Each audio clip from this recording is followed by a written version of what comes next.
Well, good morning, good morning, good morning, good morning, and good morning, everybody. Good morning, everybody. Welcome to another episode of The Morning Glow. Welcome to another episode of The Morning Glow. Got a great broadcast lineup for you this morning, as I hope and I pray that we always do. I'm not important. I'm just a question asker. I'm just a question asker. My name is Raheem, but who is important? This is my brother from another mother, but we got the same father. This is Captain Leonard. Good morning, sir. How you doing this morning? Good morning, Raheem and the Morning Glow family. How are you? Hey, doing well, doing well. Leonard, it happened. Yes, sir. I It told you happened. it would. Yes, sir. Yes, sir. It But happened, man. however, what should be noted, great. It's great it happened. Mm-hmm. But look at look at the vote. Yeah. Look Yeah. at the vote. Mm-hmm. Always keep that in the back of your mind. I tell people Mm-hmm. it's still 50-50. Yeah. Yeah. America's still 50-50. Mm. Just halfway. Mm. Just halfway to Wow. being decent people. So you still Remember, got those dissenters represent almost 50% of the American public. mm-hmm. Wow. But Mm-hmm. good morning anyway. Yeah. But Mm-hmm. good morning anyway. And Exactly. congratulations to Miss Brown, I mean, Mm-hmm. Supreme Court Justice Brown. Yes. Come on now. Say it again, Leonard. That sounds good, man. That sounds good. And Leonard, she my age. yes, sir. Yeah. Look, Okay. look, we's family now. We's We family. we've gotten to that point Yes, sir. Yes, sir. But where we have someone our age as a Supreme Court Justice. Isn't that something? but see, and but Leonard, though is good, is great, and I'm not, and I don't want to say anything bad, but Leonard, it is a sad reality that it took this long. Yeah.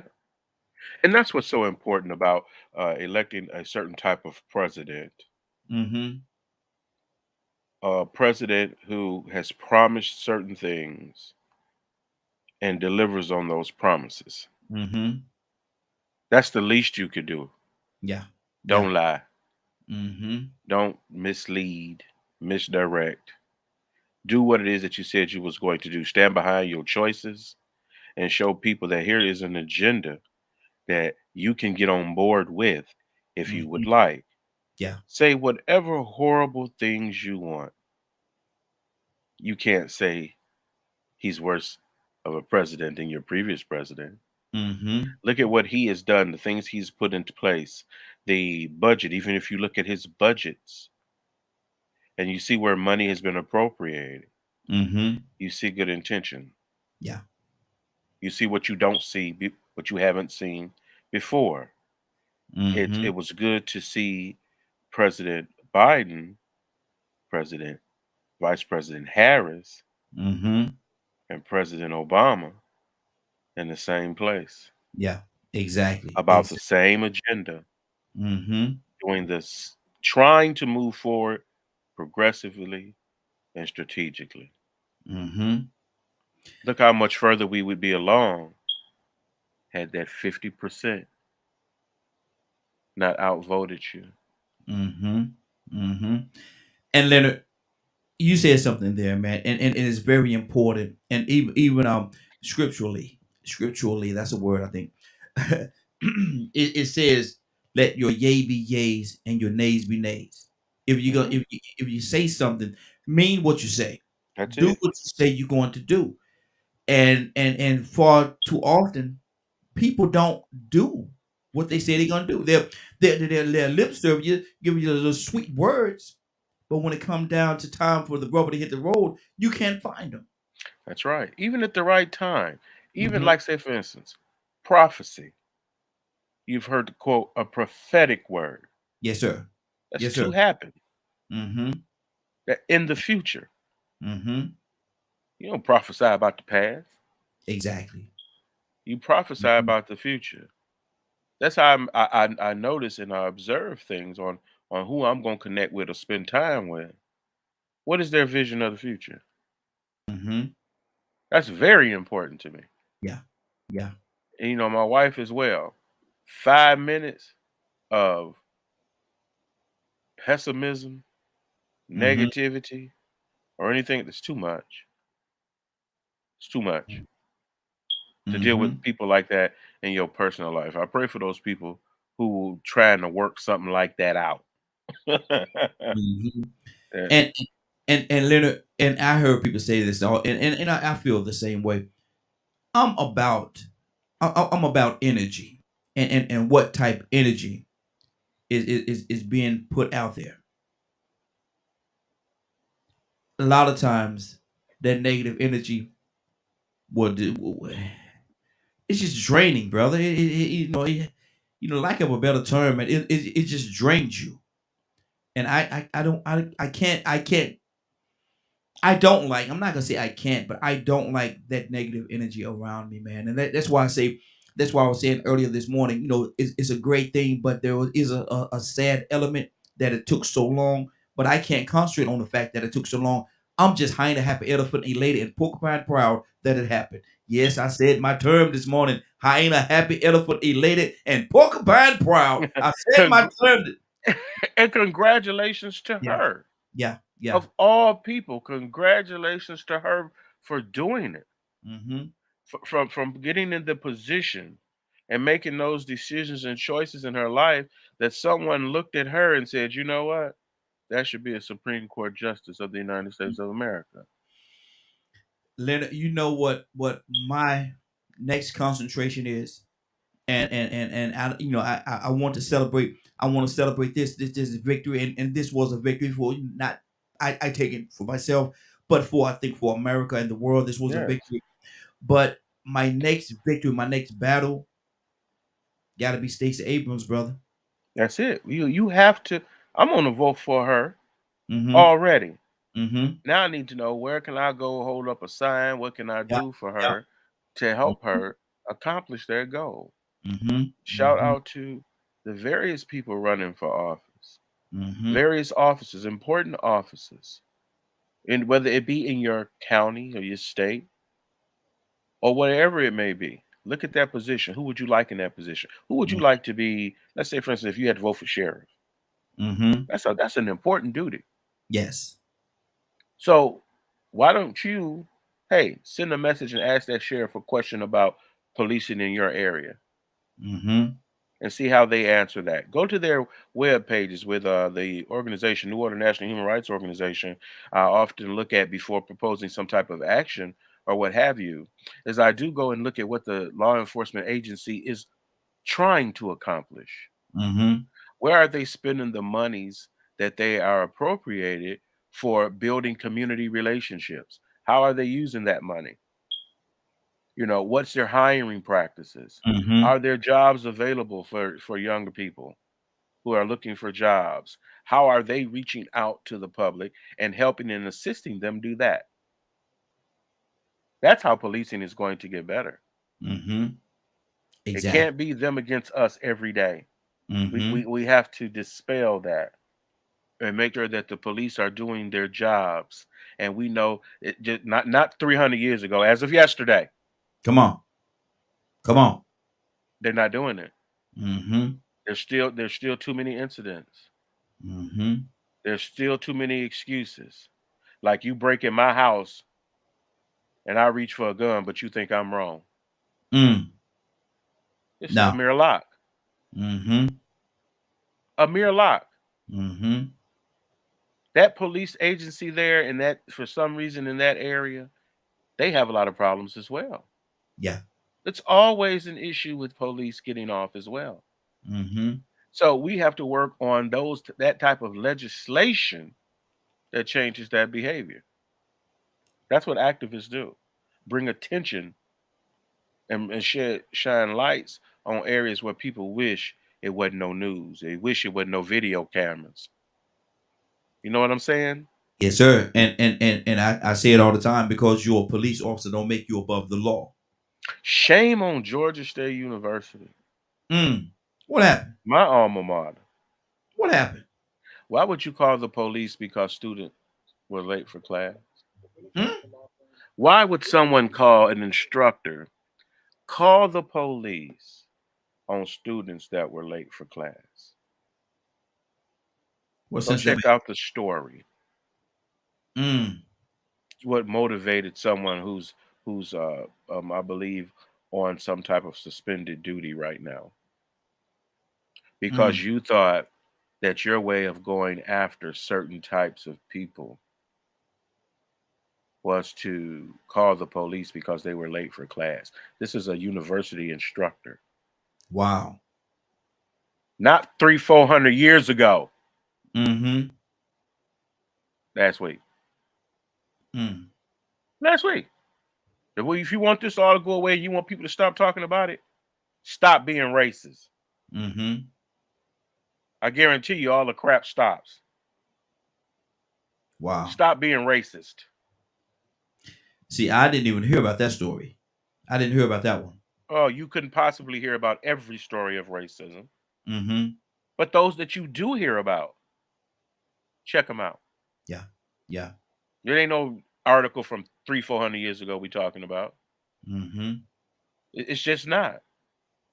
And anybody that tries to persuade you otherwise are wicked liars, and they are obviously in league with those who approve this type of behavior.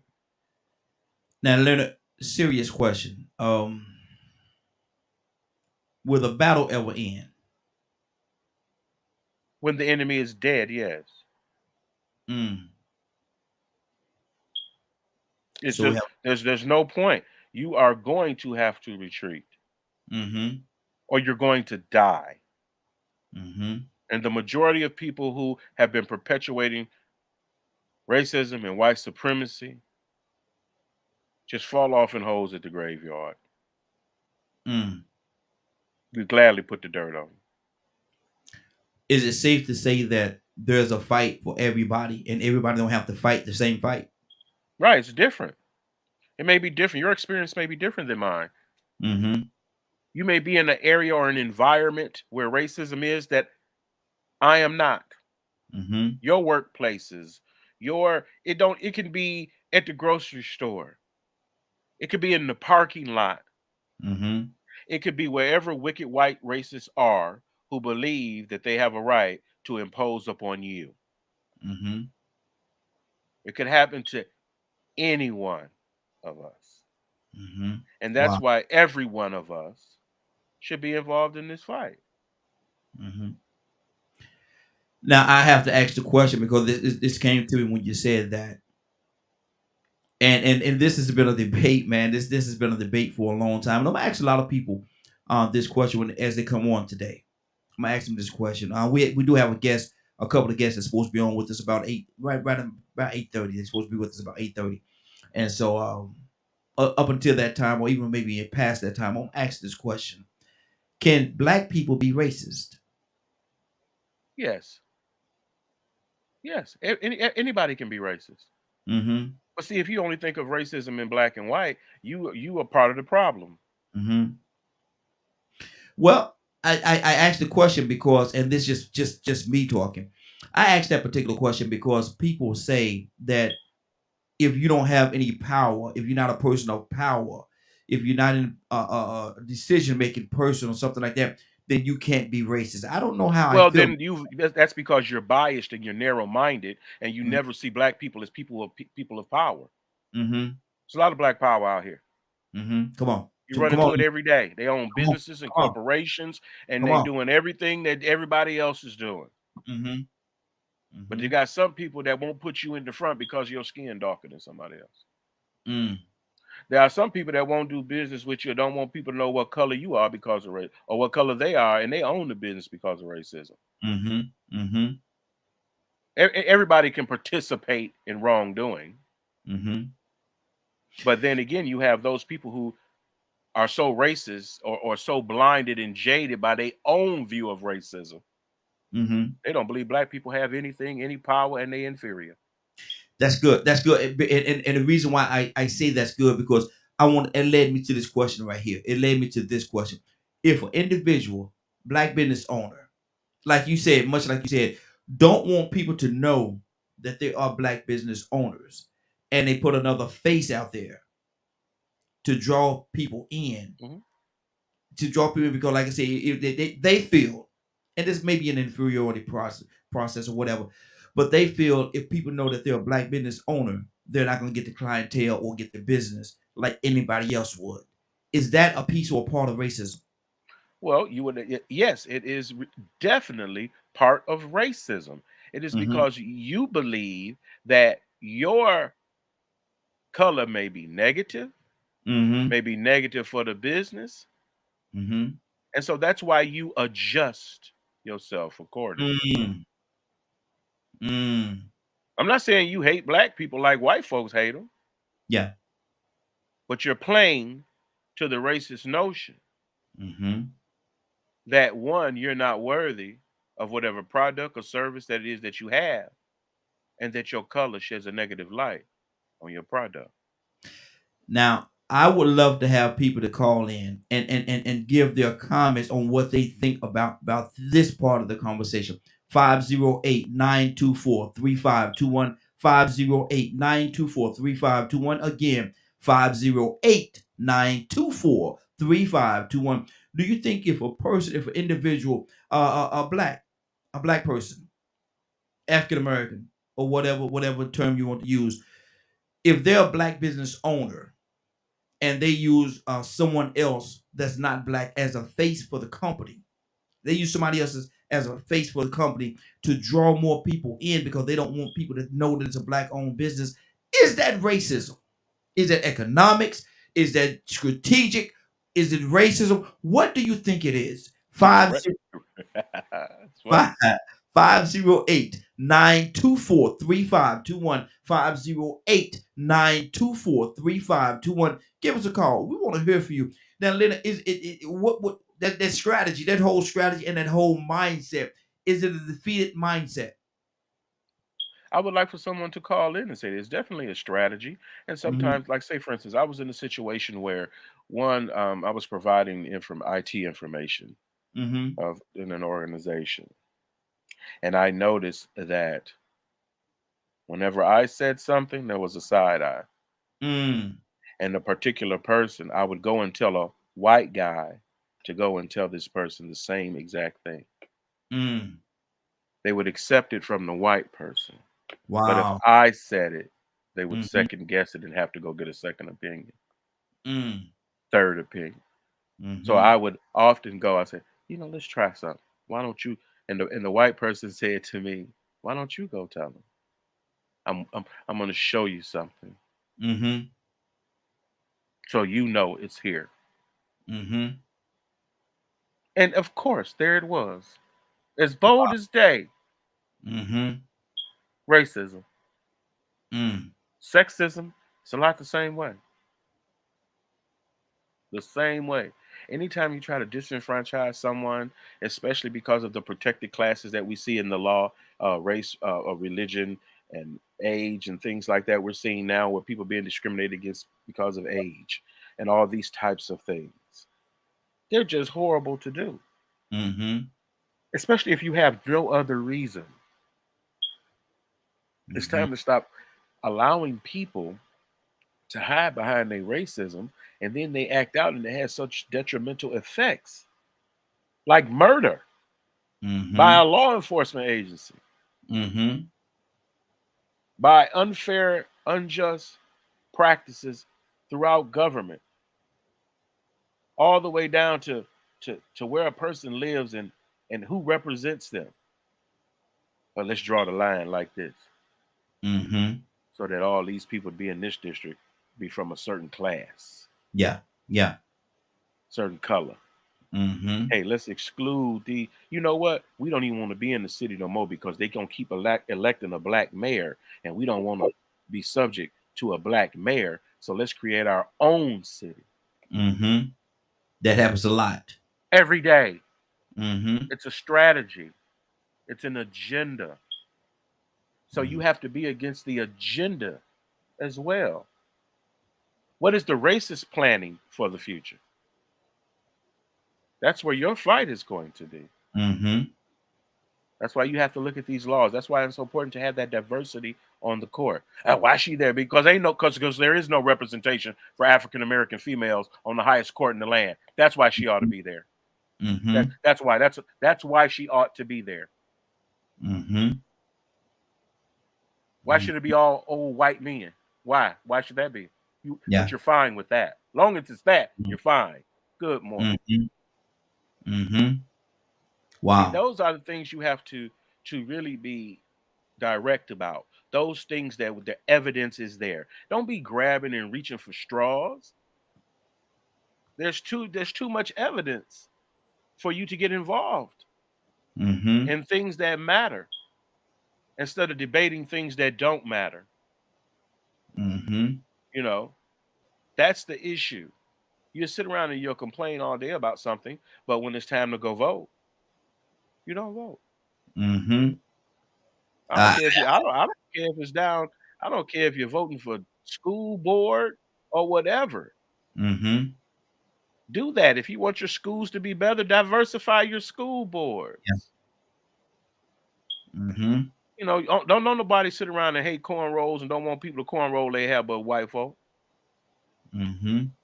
God forbid if there's some black ones that got a problem with the way little black kids wear their hair to school when it's combed and everything like that. They went after the kids because it was a traditional African American hairstyle. Why am I bringing it up? Because we had to have a freaking bill, Mm-hmm. a freaking law Mm-hmm. in 2022 that says you can't discriminate against people because of their hairstyle. Mm-hmm. Not 300-400 years ago. This bill was just passed here within the last, what, 2 to 3 months? As it relates to And see, discrimination based mhm. on hairstyle? That's the thing right there, man.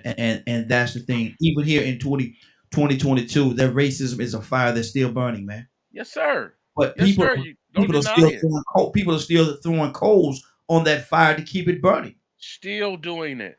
Mm-hmm. This is why we do what we do every day.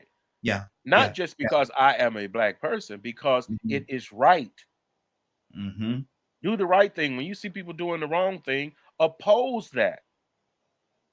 Mm-hmm. That's who we know who you are. Mm-hmm. Oppose it. If I'm in a workplace and I see the black people being treated different than the white people, I'm getting involved, bro. Mm-hmm. Wow. Wow.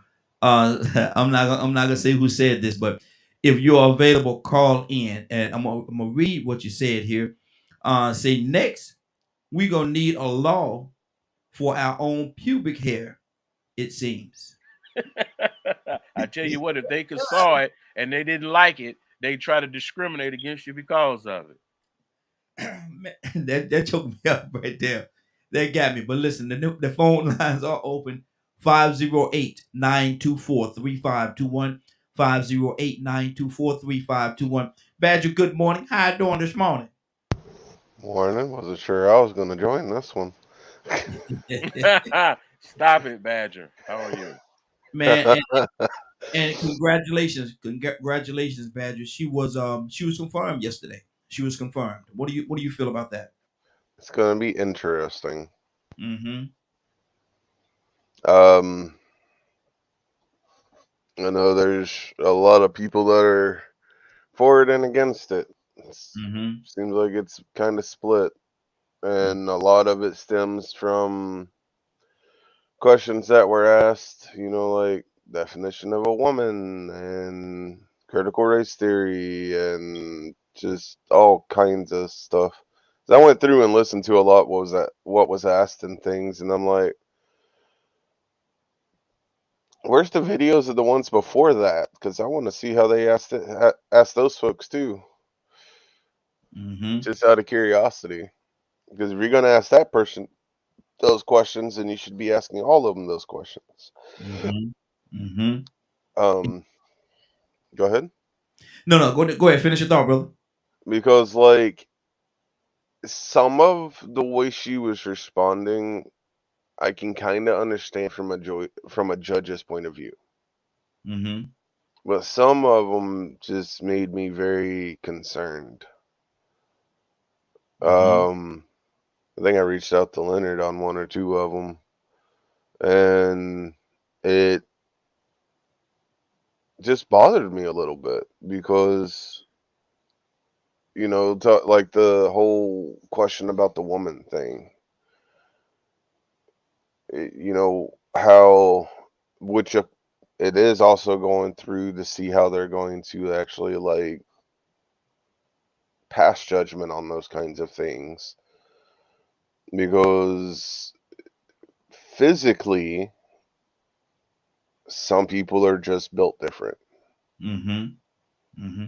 Some people are just hateful, and are filled with so much hate, man.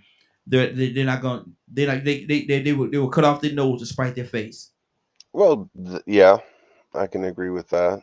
But Mm-hmm. one of the things I was also referencing was a man changing to a woman injuring women's sports Mm-hmm. and things like that. Um, I mean, y'all kind of know my stance on racism, and it is hard for me not to get violent. Mm-hmm. Mm-hmm. Um, because I can't. I think that's one of the most stupidest things that is out there in the world. Mm-hmm. The only thing that triggers me more is the greed of our political system. Mm-hmm. Wow. Um, which honestly, in my opinion, is this one of the huge factors that guide racism. Mm-hmm. You know, I've heard so many people talk about, you know, how black people want to get in power so they can take over and treat us the same way and all this nonsense. And I'm going, for one, who taught you to think like that? And two, why would people do to others because of what was done to them? You Mm-hmm. really think human beings are that like revenge? Revengeful. Yeah, exactly. Is it? And Leonard, you said something on the show. You actually said it on the show a couple of times, man. And you said how you feel about an individual. If you ask them, would you want to have slaves? I don't care whether they black, white, orange, polka dot, or lily stripe. And if they were to answer that question, yes, Leonard, what would that do for you in the relationship that you have with that person? I'm not fooling with them really too much because of the very simple fact that they would want to do that to another human being. Mm-hmm. There's no justification whatsoever to me for the type of slavery that African Americans endured, Mm-hmm. or the stories I've read of individuals being placed in certain uh, slave type categories, sex slaves, Mm-hmm. unwilling, unconsenting, Mm-hmm. those types of things. These are sick, demented people that want to subject other people this way. Mm-hmm. It's dehumanizing. So my whole efforts and everything, New Order National Human Rights Organization, because we have to make sure that people are being treated like human beings Mm-hmm. and that they're being treated fairly, not just as a civil rights level, but at a human rights level. See, civil rights only apply where there are those agreements, but human rights apply to everyone that is a human being. You can't say you're for human rights and things like that except for those humans. Mm-hmm. So those are the types of things that we get involved with and that we push and that we support, is to deal with things not just on that critical race theory level, but also on a human rights level, and how people are being treated around the world. Leonard, from your education and from your stance on it, explain to people and give us your quick and quick version, I guess you could say, of critical. What is critical race theory? Because some people say they don't know. Hmm. That's crazy. Critical race theory is an actual theory that deals with the way racism has found its way into every institution. in the United States. Mm-hmm.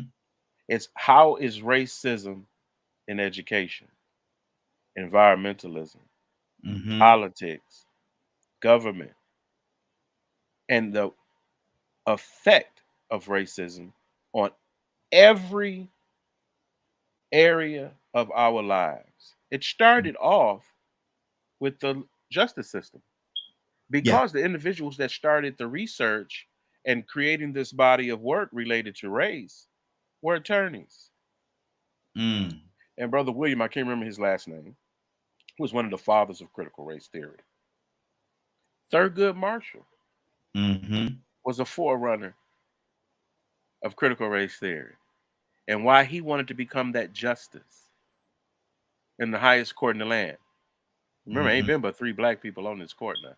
Yeah. Yeah. 3, Mm-hmm. counting the one that was just nominated in Mm-hmm. 2022. 3 African Americans. Mm-hmm. So, and one of them don't side with us on the majority of things. Mm-hmm. Okay, Yeah. Yeah. it's the Mm-hmm. whole reason why Thurgood Marshall wanted to be there on that court. Is to get So, justice for African Americans in the so let justice it, system. would it be safe for one to assume that because they're talking about a lot about critical race theory right now, it's not nothing that's new. It's not nothing that just came across the pike last week. No, it's an actual theory, and that's what people don't understand. It's not just an opinion. It's a researched, tried theory, Mm-hmm. which means professional people in these areas go get the real information, the data, to find out what is actually happening, and using that information and analyzing that information to create this theory. Now, you can refute the theory, but where's your evidence to refute that it's occurring? Mm-hmm. You can't. It's unrefutable. Mm-hmm. That theory provides a body of knowledge that proves that. It's just not hocus pocus. Yeah. It ain't no freaking Willie Lynch letter, neither. Mm. Something that you thought occurred, you thought happened, you read about it, you assumed about it, you read it, you know it, you use it every time you speak, and you forget one critical element of the entire Willie Lynch issue. Mm. Applies to enslaved people. Mm-hmm. If you're not enslaved, how does it apply to you? Exactly. Doesn't. It does not. Mm-hmm. But you've worked this narrative to the point which is just a narrative that you like, that you enjoy, that's serving some purpose for you. Mm-hmm. But it's not a theory. Some Mm-hmm. people say it's almost a hoax. Wow. Or how can it be justified? Some of the language being used and things of that nature. Some of them believe that this letter may not be authentic. Mm-hmm. But your whole life and narrative has been about that letter for the last 50 years. Mm-hmm. That's all you don't talk about. Mm-hmm. Mm-hmm. I'm sorry, Badger, you wanted to say something, brother? You know, I have heard more people say that racism really it doesn't exist or it doesn't happen as much as it's publicized. That just about makes me sick to my stomach. Mm-hmm. And one of the things I have started to so like a question. Our American government is supposed to keep religion out of politics, right? Mm-hmm. Yet religion, as we just saw with the questions that was asked um, of the Supreme Judge, she is the Supreme Judge now, right? Yes. Um, the questions that she was asked, a lot of it was from a religious standpoint. So if the so-called government says that religion is not supposed to affect laws, bills, a person's job, and all that, I'm getting somewhere with this. Then why were they asking questions about the faith and belief and all that? So if that exists, how can a person think that racism doesn't?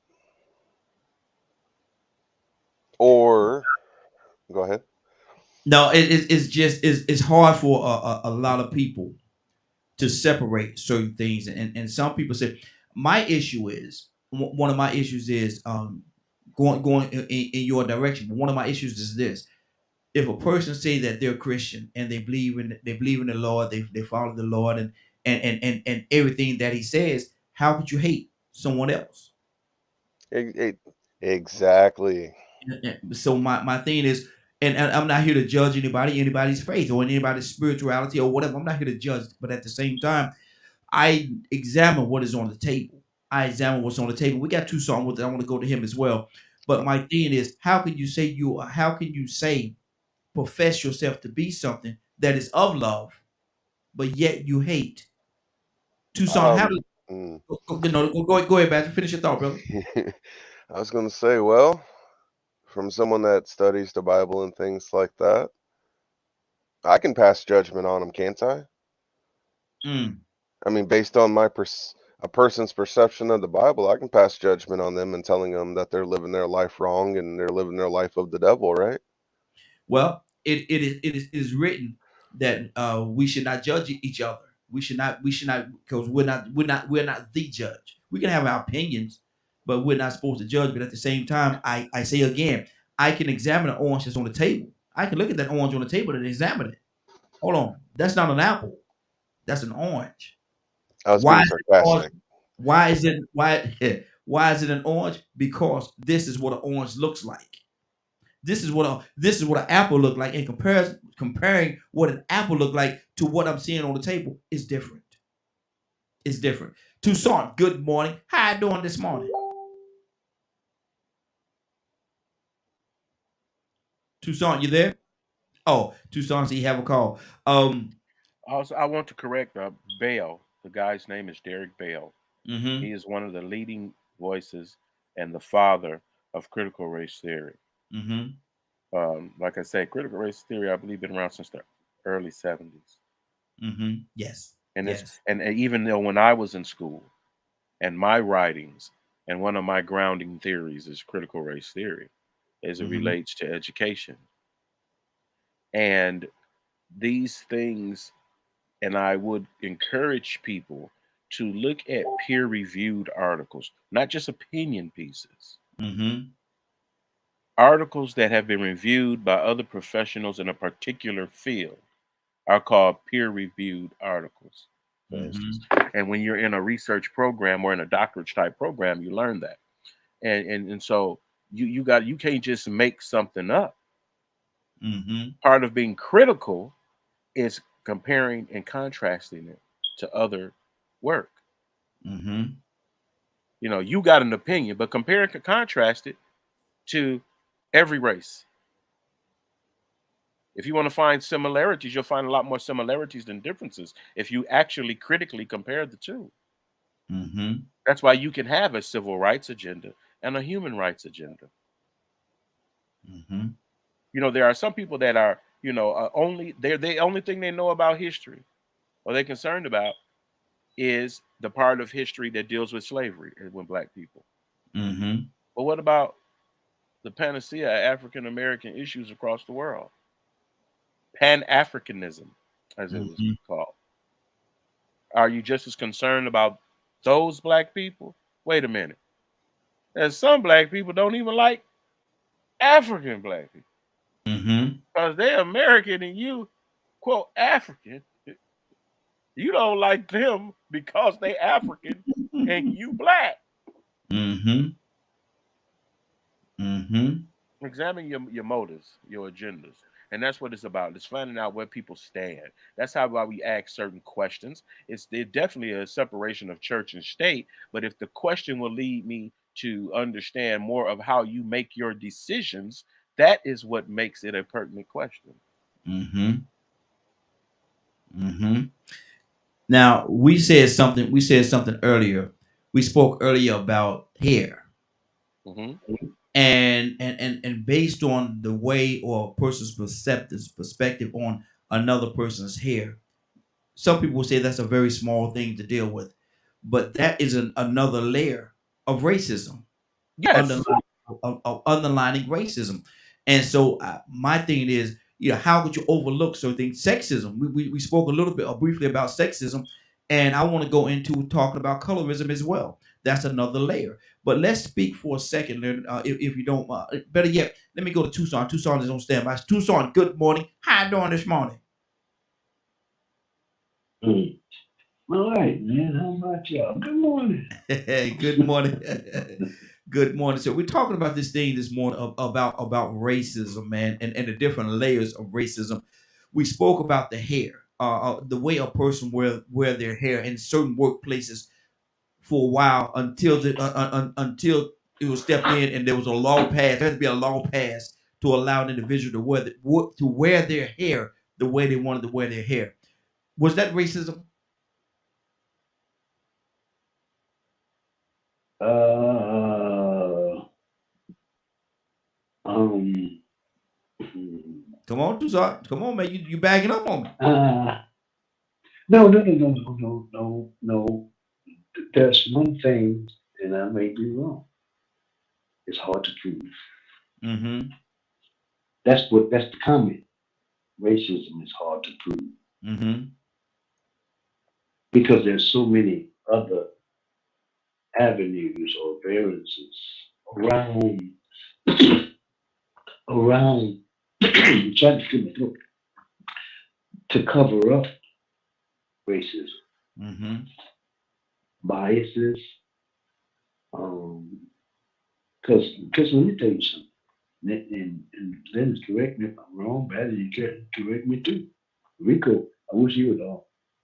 Africans don't like black people, and black people, I mean, black Americans, Mm-hmm. and the black Americans don't care for Africans. Mm-hmm. Mm. Because see now, let me take this. Let me take this. You take our couch potatoes that have grew up in this country, couch potatoes that grew up in this country, Okay. and you take a person that came from Africa. They may have been stowaway to get here. They'll work forth, they'll drive taxis, they'll do whatever they can till they make Mm-hmm. it. And you've been here all your life, and you say there ain't no jobs. Mm-hmm. Mm. Something wrong with that, some kind of way. Yeah. So anyway, and I know that's kind of off track, but um, I wish I could say it the way that it came out. But I'm gonna say it like this: I want to put in place the N word, but I don't like that word. Mm-hmm. Okay, but nobody likes a N word. Mm-hmm. Nobody. Black Mm-hmm. folks, white folks, green folks, Chinese, Japanese. Nobody likes it. You know, they call each other that, but I don't like them either. Mm-hmm. And they got some of them that's white, Mm-hmm. and Chinese and Japanese and every nationality, but they point out a certain people to be one. Mm-hmm. But nobody likes it because really it's almost pointing out that you're useless. Mm-hmm. And in some people's mindset, depending on your color tone, they think you're useless until you're valuable to them. Ain't that something? Mm-hmm. Yeah, exactly. I'm just saying. I'm And just trying to. I guess what I'm saying. I'm just trying to be part of the conversation, act like I'm smart. I hear you. You are smart too, brother. You smart. Very, very, very intelligent young man. Charles, good What's up, morning. man? How you doing this morning? Chilling, chilling. Good Man, morning, everybody. hey, good morning to you. Good morning to you. So I'm asking a question, man. The way a person wear their hair, and you know they had to pass Congress had to pass a law to give people the freedom to wear their hair the way they want to wear it because certain workplaces say that a lot of our women and some men couldn't wear their hair a certain way. So my question is, was that racism? Was that a racist gesture that they did that you could not wear your hair a certain way? Um, Not racism. I would say it might be bigotry or prejudging, prejudice, but not racism. Mm-hmm. Everything is not under racism. It's different. But I can, and it's not even black folks. You got to understand that. I worked at doctors' offices. We would not allow um, you to work there with tattoos on you, no matter what color you are. You couldn't Mm-hmm. have your hair in dreadlocks, no matter what color you are. And blacks are not the only people who wear dreads or locks. We call them locks. They call them locks. They're not the only people. Every culture, if you go and study, had a set of people who had locks, from Vikings on down to black people, Mm-hmm. or up to black people, or sideways, whatever. But I guess it was more like a prejudiceness that they wouldn't allow companies to have. And it was more of a prejudiceness or a prejudging or a biasness, but not a racist. Racism means that your race is better than my race because of these things. And hair, you know, that ain't what that is. It was that, you couldn't come in here if you wore those things. And the reason why that doctor had people to be a certain way is because of his clientele. He had a lot of doctors and judges and other people who came in his office, and he owned it, and it was his company, and he didn't want people to have their hair a certain way or have tattoos that were visible, you know. And it wasn't prejudiceness, racism, or it wasn't prejudice, racism, or it wasn't biasness or anything. It's just business for him. But but my thing is, and I'm gonna go to Leonard on this as well. Then I'm gonna circle back around to Badger. But my thing is this right here, as a whole, as a whole, and I can see your point that black people are not the only people that have dreadlocks. I can agree with that. There's other people that have dreadlocks as well. But as a whole, when you say something like that, when you make a statement like that, or when you really put it out there, I think specifically you're talking specifically to black people. Now, if anybody else would have fallen into that category and have their hair that way, okay, I may be talking to you too. But But why? as a whole, no, as a whole, I think they're talking to black people because if you look at the percentage, black people are the majority of the people that really does have dreads. But Leonard, what do you say to that? You could be right. There are several instances of racist behavior that come across as microaggressions. Mm-hmm. And it starts with stereotype,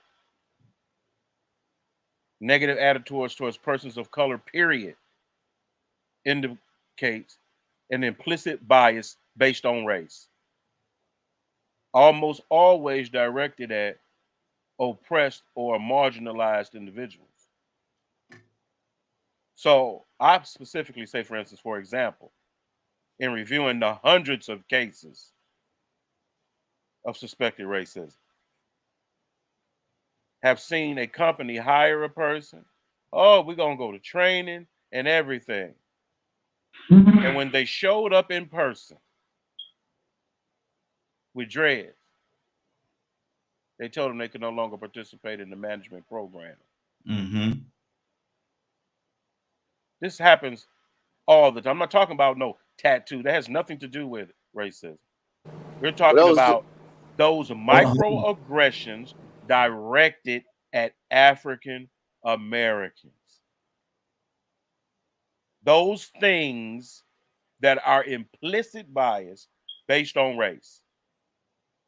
It wasn't an issue until you had to hire black folks. White folks, whatever had they want. But then all of a sudden, when black folks go into workforces, now they start creating laws about how you wear your hair. Okay? That's how it happens. Mm-hmm. Oh, there happen to be no African Americans in this management program. Why is that? Well, let's see if any apply to the management program. Look at all these black applications that just so happen not to get picked. But you fully staff the program with someone of a different color. We have had laws in this country, especially, quote, the big one, affirmative action, as a result of racist practices. Thus, critical race theory points these things out. So you can pretend they're not there. Here's the evidence and the knowledge. Mm-hmm. Go get it. It's not my point of view. It's the data. There's plenty of it. Just like my man Badger was talking about. Oh, you just gonna act like it don't exist? That's what you're gonna do? I understand if that's what you do. I completely understand. So I don't have a problem with certain things. That's just how you are. And you don't have to believe it. You can look the other way every time it happens. Or you can do like a Tim Scott when he don't been just too much of a pet to the white man. He hanging, yeah, I know. You know how they do. Wow. Let's not talk about it. Let me rebuttal. Real quickly, Charles, I got a few people on the phone line. I want to get to them as well. What's on your heart? Yeah, nobody's a pet to the white man, but the people who are always thinking about the white man and what the white man does. Go out and own your own business, and then you ain't got to worry about if a white man gonna hire you or not. Bam. Exactly. And see what Charles did? We can have racism. Racism is okay. No, racism is not okay. Well, it doesn't slow me down. And so this we don't do it like that. One of the issues that some black people, how they have chosen to respond. I didn't mention all black people as being pets. I didn't either. I specifically mentioned hold on, Tim Scott. Hold on for a second. Charles, we don't do it like that, brother. We're not gonna do that. We don't talk over each other. I'll come back to you, but we're not gonna do it that way. We're not gonna overtalk each other. That's not what we do. Go ahead, finish your thought, Leonard. If we're gonna act like there wasn't, say for instance, I got my man Ray right here. I'm military. I'm former military.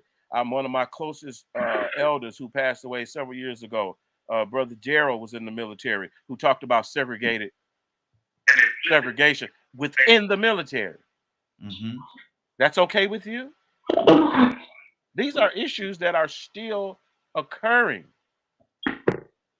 Where if a black man and a white woman show up at a court in some places looking for a marriage license, a clerk may not like that, especially in the South. That still happens. Wow. Hold on. Let me go to my phone lines. We got a few people that's on the phone line right now. I think one of them. And I want to make a clarification about something that's in the chat. We didn't hire a judge. Next. Okay. Let's go to our 404 area code. I think that's LA. LA, is that you? Hey. Good morning. How you doing this morning? All is well. It's my solar return. It's my birthday today, y'all. Happy birthday. Happy birthday. Thank you. Hey, everybody. I just want to chime in. I told you I was going to wake up and just chime in. I like to speak on what I'm hearing from my perspective, because y'all know my perspective is going to be a little bit different from everybody else's. But to chime in on, to be honest, for me to chime in on the racism, I just think it's just not seen. A lot of black people don't want to call a spade a spade. You gotta actually know what racism is. You gotta see what it is to even to address it. But some people, they like to turn the other cheek so much they don't even see it. They're so used to it. I don't allow any of it.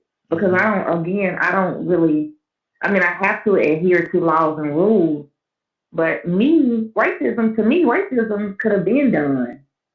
And them doing that to hair, that's totally racism. Mm-hmm. That's that wasn't in place until black people started coming out with more jobs, getting higher paid jobs. Now they can't have their natural life because they have the power. They understand what's going on, but we don't understand our power. We keep allowing it, all these deaths, all this. Racism could have been ended. Two things that these people understand. And when I say these people, anybody who's doing something terrible, I don't, like I said, I don't care about your religion or what color you are, really, to be honest at this point.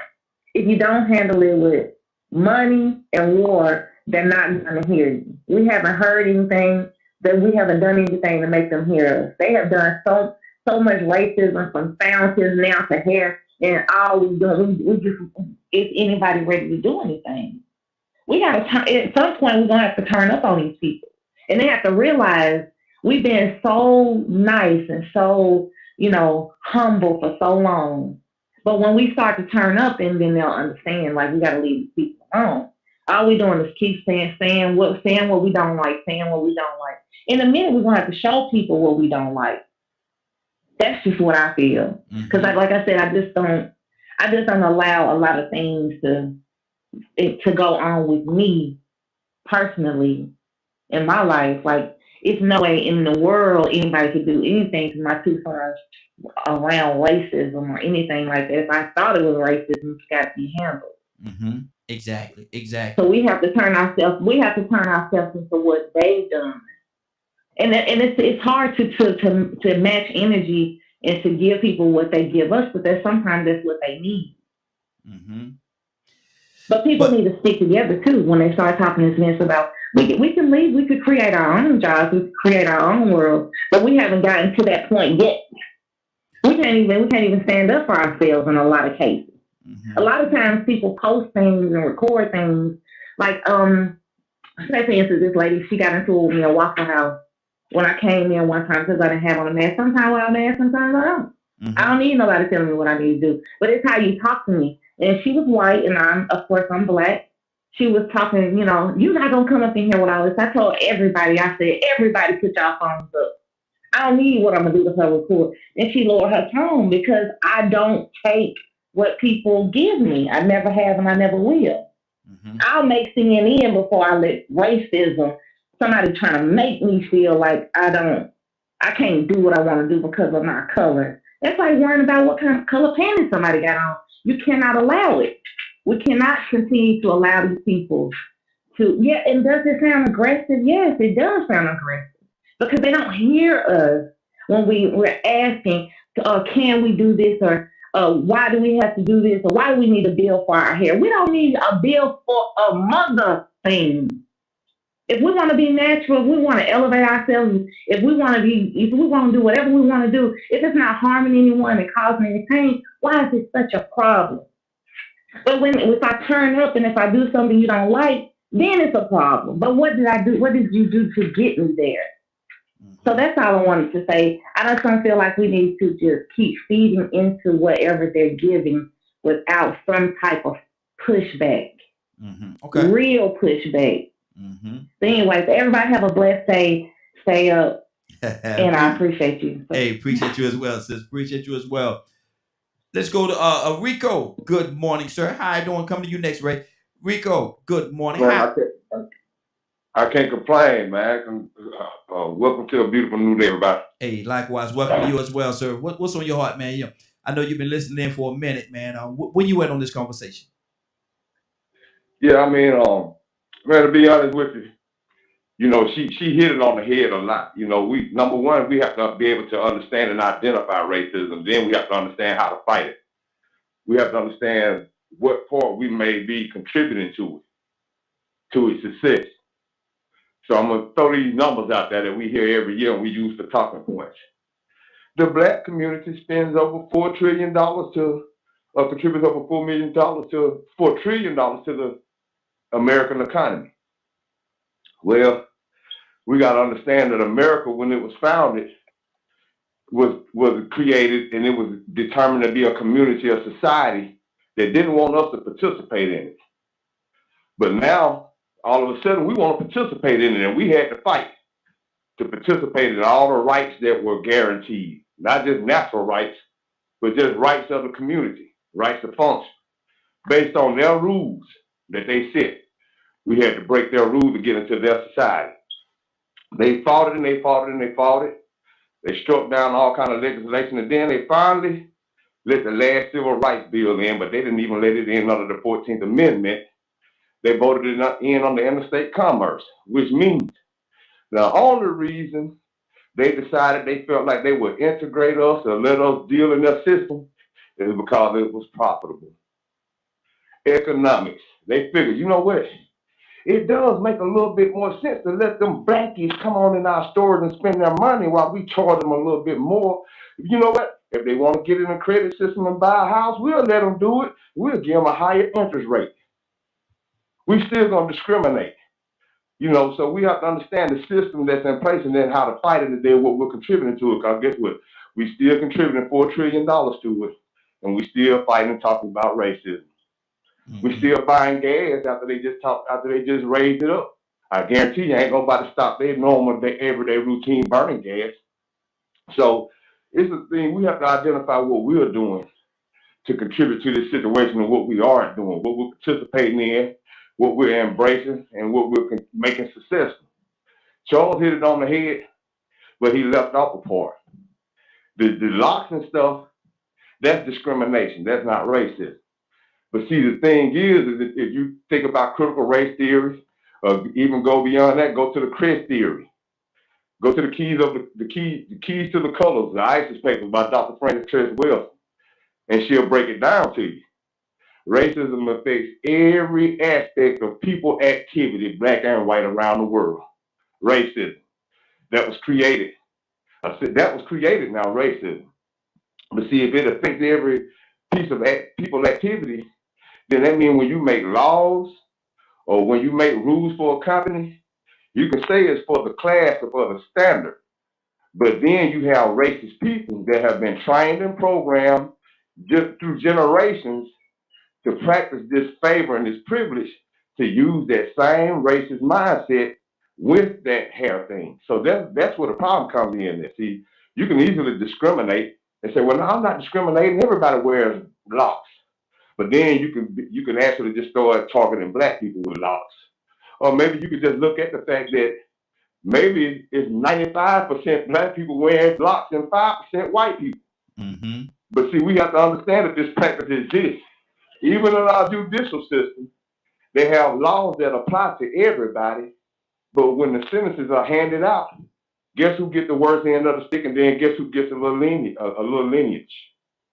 Guess who gets a little favor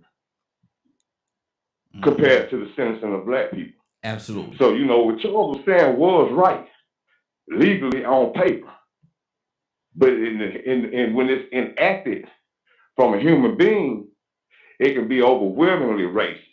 Mm-hmm. And that's where you have to go right back to court again and fight this language and fight this little games and tricks that they play in the judicial system that allows them to continue to practice racism legally, but play the word game with you to try to make you prove it. That's why right now you got a case about racism or discrimination with the EEOC. If a person didn't just come out right and call you and tell you that you was an N-word, you pretty much can't prove that case. You're going to have to get in there right. They can do so many things to let you know that they're discriminating against you because you're black. But if you ain't got no way to prove it, or you didn't hear it from the horse's mouth, then the odds of you winning that case, depending on the judge that you get in front of, it's slim to none. Mm-hmm. Mm-hmm. Wow. Let's go to Ray. Ray, are you there? Yeah, I'm here. Okay. Ray, what's on your heart concerning this whole thing? Let's stick with the hair situation. How do you view that? You being military, man, you've been ex-military. If a person were to come in and they wanted to wear dreads, it's been said to me that for a while they couldn't do that. They couldn't have dreads. The men couldn't have the locks and stuff like that, or the twist in the hair. Is majority of the time, who is going to do that? Was that a discriminatory? Was that racism? How do you view that? Or how was it? For me, yeah, that's definitely discriminatory, or discriminatory towards black people. Just want to touch on a few things. This is a get under us good. Though, if even if 5% of other people have locks, it's black. Locks come from the origin of our hair growing up towards the sun for energy, and then you lock it so it points back towards the ground so you conduct. That's the origin and ideology of what locks do. It furthers our bodies because we're energy-based creatures. So it's us. And I don't know, 5%, 2%, no. It's a black thing. It's always been a black thing. It'll stay a black thing because we're the only ones that can move energy like that. That's the first thing I gotta say. The second thing is people use biases and prejudice to fuel racism. That's why we can't argue what a racist is, because a racist that's not a thing. If you look at the language, this is why you get beat in court, because you take a language and you take the idea of the word of what you want it to be or what it's been made to be, and they can flip that. If you look at ist, the word ist is someone or something that specializes in something. A pianist, a violinist, a racist will be someone who specializes in a race. Now, when you say you hate black people, they don't specialize in black people anymore. It's a prejudice. If you don't move, car. All right, we're not gonna have a road rage now. Ah, dang! I had some out. But yeah, that's the difference in the word racist and racism. So, racism is an ideology, and that's easily arguable in court when it's seen, like you guys are saying. But that's the difference between racist and racism. Racism is fueled by prejudice and bias, and it's hard to combat in court. Racist is a fictitious word that people like to change the definition of. Just like Taoists or Buddhists, and they killed a bunch of Chinese people that were Taoists. That's not what that means. It's just a word they armed. So that's the first thing we got to let go. Okay. Because it's their language. If they don't know how to speak their own language, that's their problem.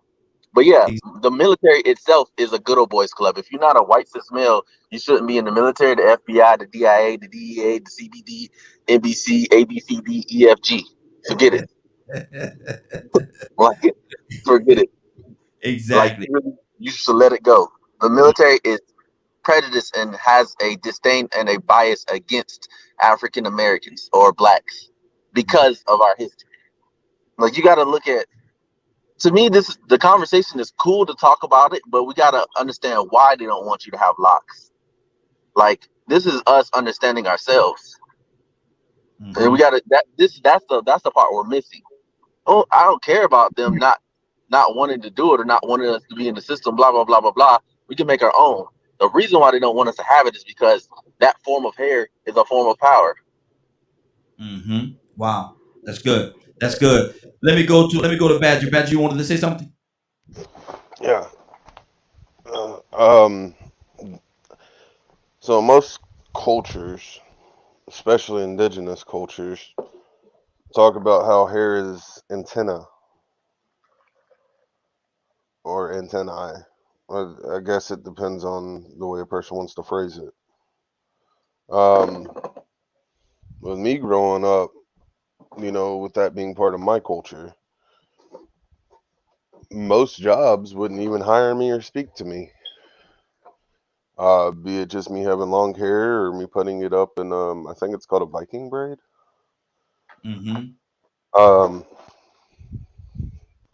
And I always thought it was wild because I saw a whole bunch of people with all kinds of hairstyles work at different jobs.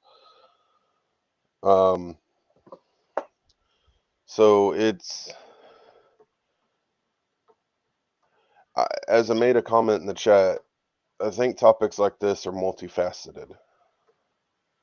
And it's wild for the fact of having to see a bill get passed because of how much something is discriminated against. Just like back in the 80s, Native Americans had to fight the government and get a bill passed to be able to practice their belief. Which there are still some struggles to this day over a lot of that stuff. Um, so it's and that's and that's also something I know a lot of people will use to combat or develop in their mind that racism doesn't exist. Because I'm also a firm believer that a lot of times it happens more to black people than it does anybody else. I've seen it. I know it happens. Anyone that doesn't think otherwise is literally confused themselves, in my opinion, or have become part of a thought process that is hilarious, in my opinion, to even have the lack of. So to me, there is a lot of things currently in this society that has gotten so out of place as far as judgment goes. And unfortunately, it's one of those things I research time and time again. It stems from somewhere. And a lot of times with dreads, with long hair, with Viking braids, and all kinds of things, especially things that are indigenous and, what's the word for that? In indigenous teachings from anywhere in the world, especially here in America. It is viewed as being a savage or viewed as a power struggle or viewed as a lot of different things that, in my opinion, it shouldn't be viewed as. Wow. But it's taught. Mm-hmm. Someone taught those people to think that way. And that's my main concern and issue is why and where were they taught that? Good deal. Good deal. Let me go to Tucson. Let me go to Tucson, touch on him, and then I want to go to I want to go to LA. She's still with us. Tucson, what's on your heart, brother? I think that me, that's what I learned. A lot of times you pick your fights. That's the first thing. Then you got to know when to. Just treat me fair. You're going to do that. That's what you're going to do. I don't care if I got pink hair, black hair, purple hair, long hair, short hair. You're going to treat me fair. We can't go all over the place trying to prove a point. And one thing was said, and I'm going to keep saying it, racism, unfortunately, is hard to prove. It's really hard. Try it. It's hard to prove. But you can't, it's not hard to show where you're being treated unfairly. Just treat me like somebody.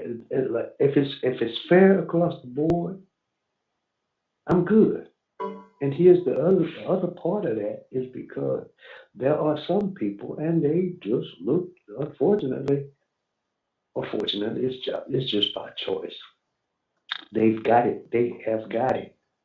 So what they do is they talk the same language as folks that don't look like me. They look like me, but they talk the same language. So how you fix that is you make them treat you fair too. Just treat me fair. So the thing about long hair, and we already look, come on now. We know that there are some people that go along to get along. And another thing, and I'll try to shut up. I think my 3 minutes about up. There are some people who can't fight for themselves or won't. They won't. So you can't walk around life being selfish. If you can get yours, that's fine. That's beautiful. But what about the next person? You can't make the world about you. Everybody can't. Like for instance, me. I might not be an entrepreneur. I can't even pronounce the word good. Sure enough, I can't spell it. So I stick where I am and push somebody else into that so that maybe perhaps, they can. That's good. So what I'm saying is, just treat me fair. Don't be so selfish.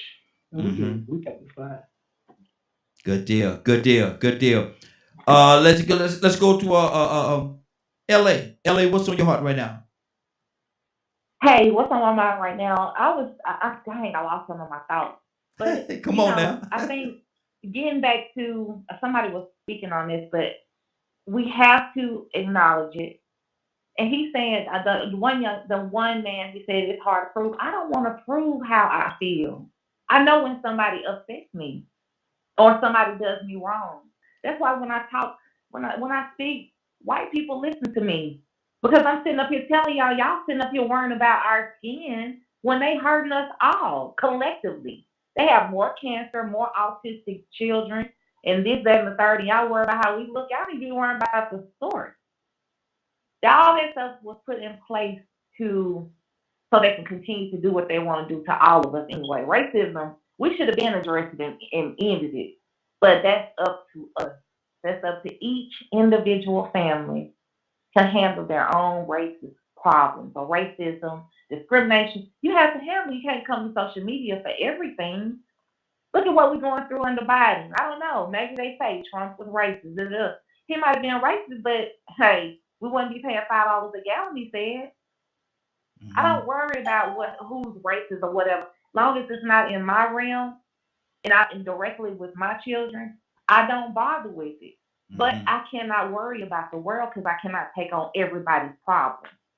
Mm-hmm. Like I stopped taking it in because even like say for instance with the Trayvon Martin issue, these parents they told the whole world what happened to their kids, and we all feel bad. We all feeling bad, and now they just sitting back with some money, and this man walking around. I just don't get that. I don't take in problems no more. Individually, if you have something going on, you handle it. If somebody does something to you, handle it. Then we can individually, if you work on yourself, then collectively we can have a better place. But until we work on ourselves and work on our individual problems and stop turning our heads to them, yeah, we don't. We need to stop buying a lot of stuff. We need to really stop buying a lot of things. Period. We need to go back to just living. That's how I've been doing. I quit my job. I'm living now. Mm-hmm. I don't even worry about money just pop in my pocket. I don't know whose hands to touch. Could touch a white man's hand, black man's hand. It's in my pocket now. But I don't worry about it. I'm living for my life. I'm not gonna allow racism. I'm not gonna allow any of it. If I Mm-hmm. have to make CNN, oh well. Mm-hmm. Somebody gotta start making CNN. We gotta change something. But Exactly. anyways, that's all I want to say, y'all. Y'all know how it gets. Good deal. Good deal. Leonard, talk to me, brother. I think everybody is, especially the last young lady. I really enjoy her comments because it is what it is. That's Mm-hmm. what microaggressions is. A lot of what people are alluding to. But then again, there's the overt racism as well, and it's systemic racism. And then it was the fact that even in critical race theory, it says racism is inherent in American law. Go look. That's how you find out it was there. Mm-hmm.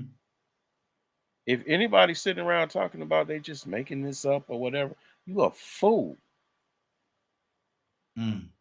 I don't know what's wrong with you. And personally, I don't. I'm really, I'm really not concerned. It's one thing to be against something, to be for something, and have no opinion. If you're gonna support the oppressor, you're my enemy. The notion that everybody is your enemy is something personally wrong, and you need to go and you need to find help. So don't mix and match these various levels of things with with such negative issues like say for instance, if you're the type of person that believes that everybody else is the same and out to get you, you have a psychological problem. Mm. If ain't nothing right and ain't nothing right for you, and you view everything through this one lens as being everything's against you, you have a psychological problem that you need to go get help with. Black, white, green, yellow, candy stripe. That's not my thing. Your personal issues, it's not my thing. Mm-hmm. How you feel, not my thing. Talking about facts and evidence. Yeah. Mm-hmm. Facts and evidence. Not a feeling. Facts and evidence. Exactly. Can't prove it because you want it to be and it's not racism. That could be it too. Mm-hmm. I know a lot of people came to me with what they thought was racist complaints, but they were not. That was just how they were feeling. That's how they felt about it. They didn't have to fire you for race. They fired you because you was late 3 times. And according to this particular bargaining agreement, that's where you fell in the bargaining agreement. Mm-hmm. Mm-hmm. Now, if you wanted to be about race, show me where they only do it to black. But you got fired because you violated the attendance policy. That's where you fired. Why you're fired. Mm-hmm. And you resulted to using race because you did not like being fired. And you thought that because you was black, you would use the race card, just like homosexuals do and gay people do. Yeah, I did what I wanted to do. I messed up and I was neglectful. But the reason why you coming after me is because of my sexual preference. Wow. Wow. Wow. Let me go. We got a couple of people on the phone lines. I'm Mary. I know you're there, Mary. Good morning. How you doing this morning? Good morning. How are you? I'm doing Ooh, well. I can hear myself. Okay. We're talking about hair. We're talking about hair and racism. And is it racist? Is it racist or discrimination to not let an individual wear their hair in the way they want to wear it? To say that you can't wear dress or you can't have locks or you can't have twists or something like that in the workplace. Is that because a bill had to be passed? But was that racism? I mean, do they have a code? My job has a code. Men Mhm. can't wear dreads. Women can. I What can't wear my hair natural. you say Is you there a code you say you cannot? that's in place? You say you I cannot? can't. No, I can't. I can't wash my hair, and even if it's I would have to put it in a bun. You can't. It's. I mean, is there a code? Mm-hmm. Because if there's a written rule saying your hair, like my job, it's not to downplay, or to regulate African American people or people with that type of hair. It's not meant to regulate texture of hair. Mm-hmm. It's just your hair can't be more than 4 inches in both. Mm-hmm. Well, I'm black and my hair is, so I gotta put my hair in a bun. Mm-hmm. Mm-hmm. That's just what it is. Like if there's reasons why, you can't get a good function on your EDBD if you do. So that's why. But there's reasons why there's so many rules. Men can't have full, I mean, I guess now they let them, but before men can have full beards, I don't grow a beard, that doesn't affect me. Mm-hmm. White men have beards too, So it's like, I don't know. I don't think of life as far as race. I hate race conversations because Mm-hmm. it's just a way to, I feel like when you talk about race, you're just prolonging it. Like you're just talking about it and you're not doing anything about it. And that's like, okay, cool, good conversation. But it's like, now what? Cool, we know that we feel this way. Now what? What we gonna do? We're gonna keep talking about it, or we gonna do something about it? Mm-hmm. Wow. So I Wow. don't really think of life. I don't think of life as race. I like what Mr. Leonard and someone, woman has spoke before him. I liked what she said. She said exactly how I feel. I don't care about race. I don't think of like, I don't care if you're white. I don't care if you're black. I don't care if you're Hispanic. Respect me and I'll respect you. That's how I feel. If Mm-hmm. you say something disrespectful and it just happens to be racially charged, that good for you. God will handle it. That's not on me. It's not my job. I Mm-hmm. don't care. Have a blessed day. It Mm-hmm. doesn't have anything to do with me. Like it does not. It generally doesn't bother me when people say the slur at all. It does not bother me Mm-hmm. because I know what I am. Mm-hmm. So if that's how you feel, that's fine. So God will handle that. That's not on me. So Okay. if I'm not going to do a whole revolution about it, why don't I sit here and just keep talking about it? You know what I mean? So it's Mm-hmm. like, But You see, can think of life and go through life as far as like this race and that race, or you can just live your life and respect people equally. hmm but see, I do know, and I'm gonna go to Cassandra. We got quite a few other people that's on. I want to circle back around and touch everybody. But okay, okay. Somebody's trying to call me. Can't answer the phone right now. I can't answer the phone right now because I'm actually a broadcast, so I can't answer the phone. But okay, I know who that was. But my thing is this right here. Racism is something like Badger said in the chat. It may never go away. I wish it would. I wish we could wake up tomorrow and it'll be gone, and everybody would just judge each other based on like King said, the content of their character, not by the color of their skin. But will we ever truly get there? Will we ever truly get there? Cassandra, good morning. How you doing this morning? Good morning. Cassandra, now we're talking about hair right now, and we're going. I want to go into sexism as well as colorism in this conversation. Don't know if we're gonna get there or not, but I'm gonna do the best I can to make it to those points as well. But my thing is this right here: if a person based on their hair, based on their hair, if they are discriminated against, told you can't wear your hair this way, you can't wear your hair that way, to a point where a bill had to be passed through Congress, is that racism, or what do you call that?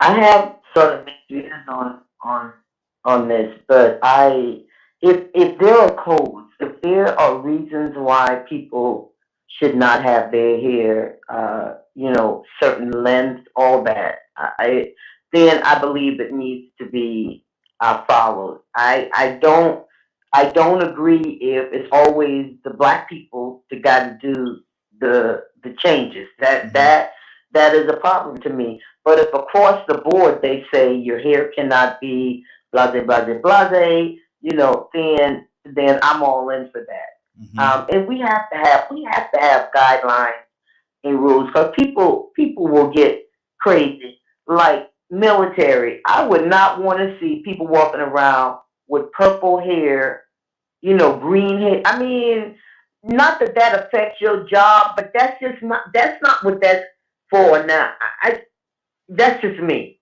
That's just hmm me. hmm Walking around with the purple hair, the green hair, and all that crazy stuff. There's a code that should be followed. I don't care. We need to have standards and codes, whatever field we're working in. So, but I just don't like it when it's directed at a particular race. That hmm that to me is not right. hmm So, that in a nutshell, that's where I'm at on that subject. Wow, that's good. That's good. Rico, talk to me, brother. I mean, once again, I just keep it very simple. It's just that's just a system that exists. We have to acknowledge that it exists. We talk about those standards, and Cassandra hit it on the head. I'm the same way. Sometimes it's some things I don't want to see somebody with purple hair doing hmm because I know they got their mind on the wrong thing. hmm But we have to understand that these rules that are put in place are to exclude some people sometimes. And these rules are determined by people who are saying this is acceptable and this is not acceptable. But where are the hearts of those people? So I still think about what are we getting out of these conversations? We can identify racism, talk about how it applies or how it may look, but what are you doing about it? I agree with what Rosalind is saying a lot because it gets to a point where I realize that the only reason they integrated us or we integrated the only reason they introduced integration was economics. It was all economics, and look at how it worked. It worked so great to the point to where their stores bloomed and ours closed. Their schools bloomed and ours closed. Our community started falling backwards, but we still started talking about we want our own. We want our own. We had our own. Black business, entrepreneurship. We had that. But we felt like it was more of an experience to go and integrate and buy their stuff, regardless of how much they marked it up. So now we still continuing that practice. but we want to end racism. Some people say, well, you can't end racism. Well, you won't end it if you don't create any deterrence. But I guarantee you, if you create some deterrence and some consequences behind it, whether they find out you use it in hiring practices and they're severe, it won't make it too attractive. See, that thing that makes people think that it can't never go away, that doubt, it's surprising to hear that when you have so many other people saying, why y'all so willing to quit and give up? Why y'all so willing to lose hope? It's all about right and wrong. You never quit fighting injustice. Racism ain't gonna never end. Yeah, that sounds like brainwashing and training too. It can end. It doesn't exist. I'll put it to you this way. A person can individually be racist, but there can be laws put in place to show that will punish you for acting on that racism. But they won't allow that because this system was built to make sure that racism is just because it's profitable. We don't even acknowledge that part of it, how financially profitable racism is, how it made America what it is. So why would they want to fix anything if it ain't broken? So that's the reason why they make it so hard to get rid of racism. And all we do is sit back and talk about it. Yeah, it still is this, it still is this, it's still. What you doing about it? You still buying gas? You still driving around living your best life? You still spending that money? You know, they say it ain't chicken if you got it. You got to pay to play. And we paying to play. We still want to be just as much a part of this thing that was intended for us to not be a part of it. And we don't even know how to fight it, how to straighten it out, how to survive in it. You know, we feel like we can change this system that was created to us. That actually was made and survived based off of the system that exists. We think we can change it. You think they're going to change that? If it ain't broke, why would you fit it? Okay, good deal, good deal. We got quite a few people on the phone line. I want to touch the phone lines as well. As a matter of fact, I think we have a real good friend of mine on the phone line. Keith, are you there? Yes. Good morning, sir. How you doing this morning? Good morning. I'm blessed. Hey, how are you? Hey, blessed as well. I know you've been listening to the broadcast for a minute. Tell everybody exactly who you are and where you're hailing from. What state? I'm Keith Wonderboy Johnson, and I'm hailing from New York. Good deal, good deal. Keith Wonderboy Johnson, boy, man, I'm loving your music, brother. Loving your music, everything you're putting out there. Now, if I'm not mistaken, you're gonna be here in the Atlanta area very soon, correct? Yes. Tell us about what you got. June 18th. What you got going One on? of my favorite songs, right? Yeah. Celebration for Pastor Green and leaders at St. Philip's Church in Atlanta, Georgia, on Father's Day weekend. Absolutely. So, it's going to be a great event. I'm trying to find I got this modern technology is something. Exactly. I got your information right here. I'm pulling it up as we speak. But as we do it, it's going to be Father's Day 22. It's going to be with Keith Wonderboy. It's going to be at, I'm trying to find the actual location here. St. Paul AME Church at 240 Candler Road, southeast Atlanta, Georgia. It's going, I got you covered, brother. It's going to be on the 20th, Saturday the 18th, Saturday, June the 18th. Going to be from 4 o'clock to 8 o'clock. Again, it's going to be at St. Philip's AME Church. That's at 240 on Candler Road, southeast here in Atlanta, Georgia. And the headline of that particular show is a Father's Day activity. It's a Father's Day event. But the headline of that show is Keith Wonderboy Johnson. What a testimony and a witness. I just want to be right. That's it. Come on. Yeah. Okay, I got it now to Helping with Grace Foundation. Yes. Yeah. Absolutely. That's going to be a great day. Honoring a great man, God. Yes. 4 p.m. Saturday, June 18th. Hey, just be in a place, man. It's going to be a move for God. And we're going to be rocking for Jesus. Come on now. Come on. And look here, I'm going to tell you, and just for the record, let everybody know, I'm going to be there. I'm going to definitely be there, man. And I'll be able to come up and shake your hand, brother, and we do a little fellowshipping together at the same time, man. I'm definitely looking forward to being a part of that activity, man. Being a part of meeting you and being able to talk to you and have a good time with you, brother. I'm definitely looking forward to it. Now, let's get back. Oh man. Let's get back to our topic ahead. We talking about something. I don't know if you can talk on this or not, but we're talking about hair and racism and how. And I know you've been listening to the broadcast for a minute now. So, what's your heart on this whole hair situation? Is it racism? Is it discrimination? How do you see it?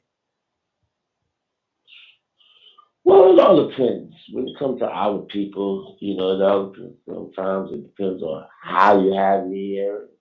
It's a judgment call, and it's part of, a person's opinion. Because as soon as they see certain, basically, hairstyles, they think a certain way automatically. And believe it or not, sometimes we're judged by our own people. Yeah. So, back, certain, when they say certain styles, certain things, they automatically think, certain perspective. So it's definitely, definitely makes to it. So Exactly. And I think that it's kind of hard to veer away from the fact of it. Rather racism or not, we can debate on that. But discrimination, I think, is definitely discrimination. I think it's definitely that, and I don't think we can get away from that. Let me go to Willa. Good morning. How you doing this morning? Willa, are you there? Hey, Raheem. Good morning. Good morning. Good morning, team. I am here. Good morning to you. What do you think about this whole conversation we're having right now, man? Is it discrimination? Is it racism? What do you think it is? Well, I think Cassandra has said it all. She said it right. Our uniforms are so important in the corporate world, especially depending on what job that you're working at or where you at. And if they have it documented, they usually tell you before you get the job. But if they say something different other than what is already documented, yes, it can become racism. When I was working at M&M Mars, we all wore white. And because it was a food industry, we all had to have a hairnet and a helmet. So everybody was looking totally the same. No nails and all that other stuff. So it was easy not to identify the racism probably that was there, from some of the managers that felt a certain way about our culture. So it can become that way, but I think that uniform is very important, very, very important. You talk about in the corporate world, the business world, the work world, even as a minister, how would you take it? Some ministers coming up there with pink hair. You'll be focused on the hair versus what the message is. So yes, it's very important. Now, could some of these That's my, rules be geared toward a certain individual or a certain group of people? yeah. Oh yeah. Especially now, Raheem. Mm-hmm. Because a lot of our young people now have kind of changed the way we wear our hair with the dreads and mostly the dreads. And I think in the beginning when they do set up a business, they probably some of them do, probably do set up a rule that there are no dreads to be worn in this facility or in this business. But they like I said, they tell you that before you get the job. Normally, before you get the job. So, yeah. That's good. That's good. Leonard, what's on your heart, brother? Yeah, just really listening, and we have to also remember that one. I like what someone said earlier. It ain't always about you. Mm-hmm. So think of it from that perspective. Look at just the evidence, Mm-hmm. not how you personally feel. Just look at the evidence of the issue and the matter, the facts. Think about it, man. If everybody is just making things up as they go, how is anyone else supposed to know what's going on? So I'm not gonna claim what other people don't know because I don't know everybody. Mm-hmm. I don't know what you know or what you've learned or what your experiences may be. And I don't negate the fact of who you are because the color of your skin. This is what some people do. Exactly. And we can sit and like you say, people say, what's happening? What is happening? If you don't see what's happening, you blind. But every time somebody says this ain't this, this ain't that, you talk about old Black Wall. I go to New Black Wall Street every week almost. That's I shop with black business owners and everything all the time. So I don't know why you're not doing it. I really don't. I don't know why you're not doing what you want to do. It's not about what everybody else does. What do you want to do that you can't do? What is it that you want to do that you can't do because you're black? What? I guarantee you're lying to yourself. I guarantee you that. 508-924-3521. I don't make veiled threats. Okay. Now let me ask you this question. Let me ask you this question right here. We're gonna make our way around. But do you think there's some boundaries that certain individuals try to put up? And I understand what you're saying about what can't you do because you're black. There's really nothing that you can't do. To answer that part of the question, there's really nothing you can't do. But do you think that there's certain individuals that try to put boundaries up there to limit some of the things that you possibly can't do? Not there's a lot of that, but I wouldn't put that just on race. Sometimes it could be an age limit. Sometimes it could be various sorts of things. I don't try to make every issue a race issue. If race is there, racism is there, I go after that. But if you just, they always against us. First of all, who are you? And what makes you think we us? First of all, I don't understand that. We ain't this, we ain't that. No, Negro, you're not. Who is the we? Don't include me and your negligence to maximize your potential. That's your business, not my business. So don't attribute that to all black people. I know excellent black people doing excellent things across the board. More of that than negative. Praise God. Okay? I associate with individuals, African Americans, who are doing positive things to help and affect their community. That's how I live. Everybody don't live like that. I respect that fact. As long as you don't wind up on the enemy side, we fine. You can have all the varied opinions, but when you support the oppression and disenfranchisement of my people, I will be at the front of that fight. Absolutely, absolutely. Now you know that we have Mr. Keith Wonderboy Johnson on the line. Now, what is your favorite Keith Wonderboy song? Oh, that's my theme. I love it. I just want to be right because that's all I want to be. I just want to be a decent person, man. I'm not out here. I ain't got to make you look bad to look good. I'm not trying to exploit myself. I just want to be known for being right. That's it. Wow, that's good. That's good. Willa, good morning. How you doing this morning? Hey, Raheem. Well, I'm sorry. I meant to go to Roz. I'm sorry. I got a million people. That's okay. Well, Roz, I had to touch you this morning. Roz, good morning. How you doing this morning? Good. Blessed. How y'all doing? Hey, doing good. What's on your heart based on what we're talking about right now? And we got some background. Here. We got some background noise coming from somebody's line. If you're not talking, mute your line so we can eliminate that background noise. It's coming from someone's line. But go ahead, Rosalind. What's on your heart? I remember and I always base everything on my prior job, right? Working for the corrections facility, we had an incident where we had a white guy. He just all of a sudden just popped up and said, "Well, we don't need y'all wearing braids." It wasn't in policy, we had policies in place where you couldn't wear purple, red, or hair like that, which was understandable, but he was just all of a sudden, no braids. Well, we fought it to the end, no, we're not going like that, that's not in policy. policy states that you can't wear different color hair, but braids.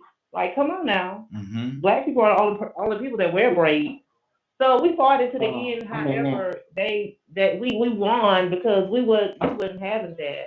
You know, everything was up to par as far as policy. So it wasn't written in policy. But we have to understand that racism is still there. That racism is one of the reasons why I left my 17-year career job. Like I fought to the end, but I couldn't win because I had a black supervisor who was afraid to help me fight. She was afraid of to help me. Like they were literally like showing like racist towards me. But I couldn't win. Even I heard somebody say something about the EEOC, which is right. The EEOC even I mean, it's to the point to where they actually have to call you the N word to say it's racism. Like I was I was in an office position. I was out on medical leave and I had a Caucasian lady. She came in and moved all my stuff out of my office.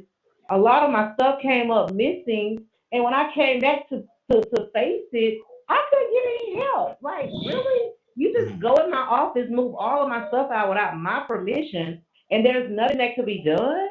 Are you serious? That is very out of professionalism. Mm-hmm. But it was a lot of great things that went on towards me. I fought it right here to the point that I was like, you know what, God, I just think I'm just gonna get on out the way, because this is I can't handle this. And one day I'm gonna come in and you keep poking a bear, eventually a bear is gonna fight. You know what I'm saying? So Mm-hmm. I just got on out the way. But that is one of the reasons why I left my 17-year career job because of racism. You Mm-hmm. know. Got you. Good deal, good deal. Let me go to, I think we have Taretha. Miss Taretha, are you there? Taretha? Yes, I'm here. Good morning. How you doing this morning? Good, good morning. You do. Hey, doing good, doing good. We was talking this morning, we was talking, we have Keith on the line, and we was talking about the event that you're having on your upcoming event. Tell us a little bit about the event. What's the purpose of the event? Why we're doing it? And how can people be involved? Well, this is Father's Day weekend event, June 18th, at St. Philip AME Church. That's on 240 Candler Road in Decatur. And we're going to have the wonderful anointed Stella Award winner, Keith Wonder Boy Johnson, coming down. I tell you what, you're talking about somebody know how to shake a building. And he's going to be coming down. He's the headliner. And we have MBK of Atlanta, Princess, gospel rapper, light skinned Bobby Brown, comedian. And we have some more people coming up from Columbus, Georgia. So it's going to be a wonderful, wonderful event. And bring your fathers, your brothers, your sons, your mothers, and whoever else you can round up and get them tickets at In Fashion Menswear on Candler Road, eventbrite.com. And it's going to be an awesome, awesome event. And I tell you what, Keith, he always bring it. He Absolutely. know how to put it down on the table and make you happy and get you up on your feet. And I couldn't have picked a better artist to come down and for the Father's Day weekend. Absolutely. Absolutely. Keith Wonderboy, tell me, you've been doing this thing for a minute. You're not new at this.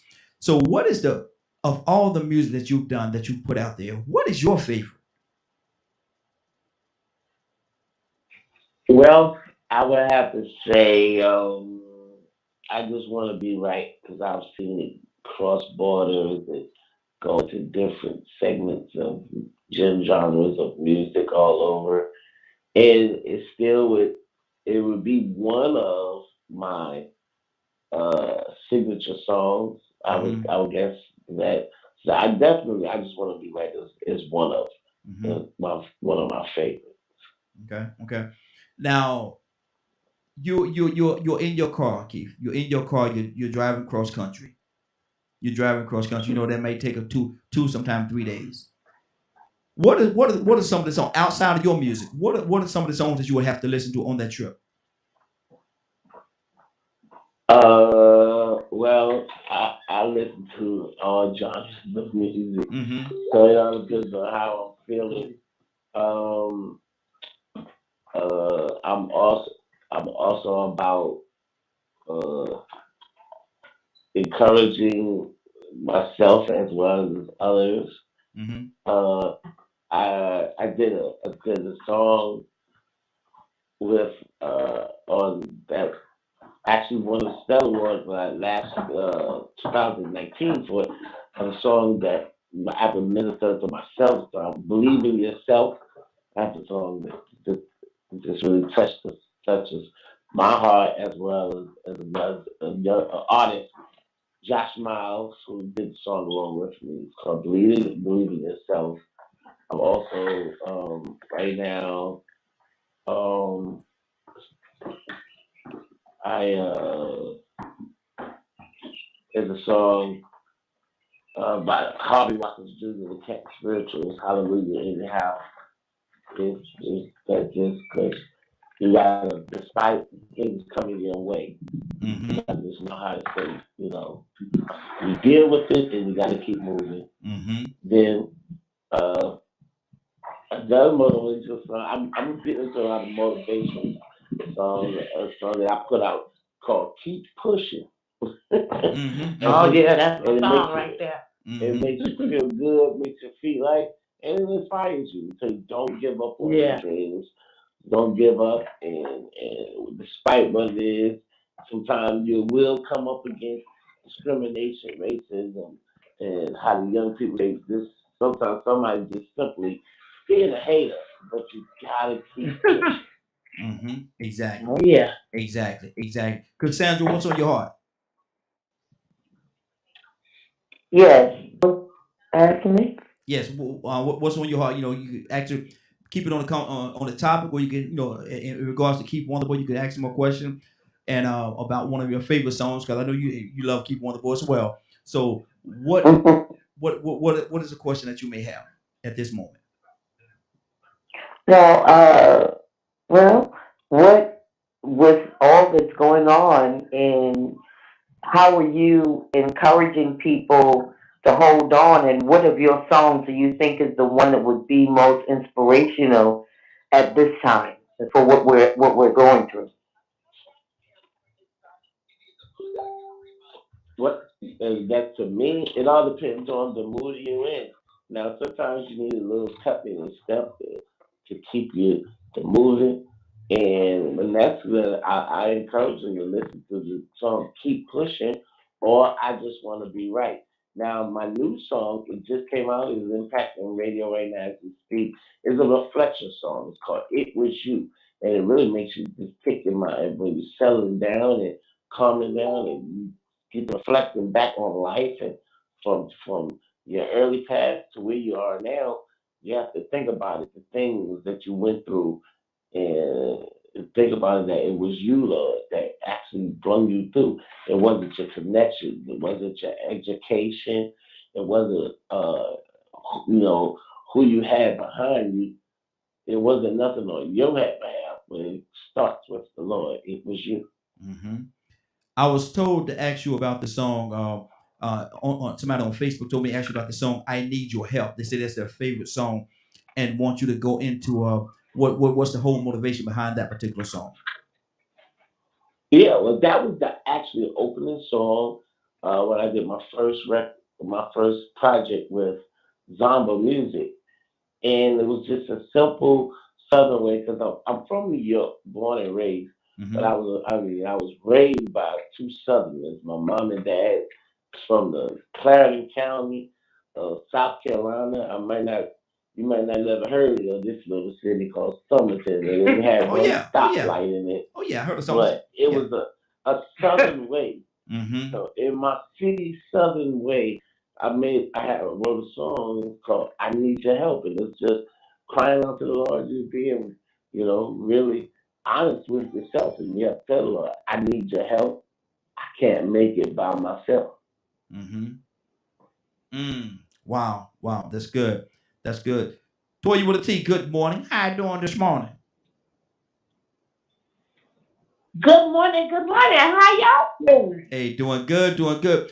We're talking about racism. We're talking about racism based upon hair or discrimination. I want to get into a topic centered around sexism as well. Better yet, I want to colorism. I want to talk about colorism. I want to go there before I go to sexism. How rampant is colorism in our community? I mean, it's very rapid. We taught to go by colors. Look at the Mm-hmm. gray color box. Mm-hmm. But it's hard to get me out that head, honey, because I'm putting this on my own head. I ain't asking no steel wool on top of this guy right here. Oh, Brillo pad, old head person. So it kind of goes hand in hand. That color kind of coordinates with certain, I guess, certain stigmas. Mm-hmm. You know what I mean? And that's like it's what they taught us. Like being taught color is a part of the basic essentials in America. Like I was saying yesterday. See, America has it spelled and has woven it into our everyday lives. And along with that, color has been woven into it too. Probably not immediately from the school perspective, but when it comes to legalities, when it comes to justice, when it comes to voting, there are a lot of different influences that um, help promote the differences in color. Mm-hmm. We got this stigma right now where, white men rule the world color. You know what I'm saying? Asians are the smartest color. Black people eat watermelon color. You know what I'm saying? Like everybody got their thing. And we just kind of coordinated this thing to be color across the board. But at the end of the day, what else can you do when you can't read and when you can't spell and when you can't write?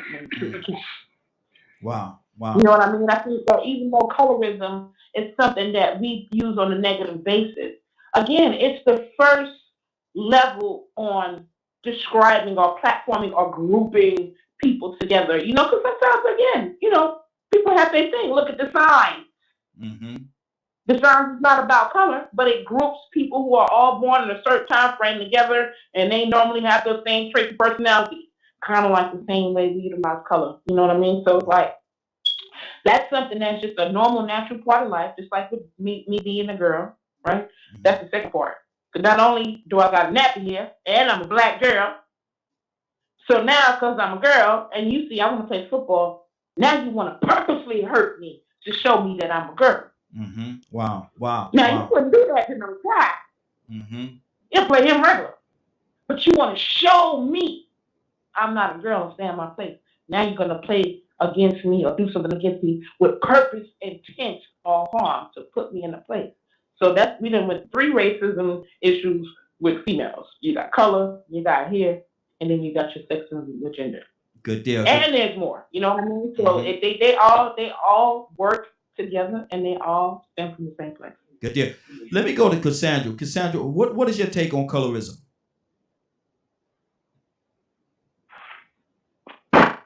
What, it exists? Yes. How rampant is it? About as rampant as it could be. Mm-hmm. Unfortunately, it's just where we are, who we are, and things are changing. I'm not saying things are not changing, but it's changing very slowly. Mm-hmm. It's changing very slowly. Is there colorism in our own community? Oh, absolutely, absolutely. Let me tell you, I'm the oldest of 5 children. 2 of Mm-hmm. my sisters are extremely light skinned. I mean, light. Uh, and then there are 3 of us that are darker.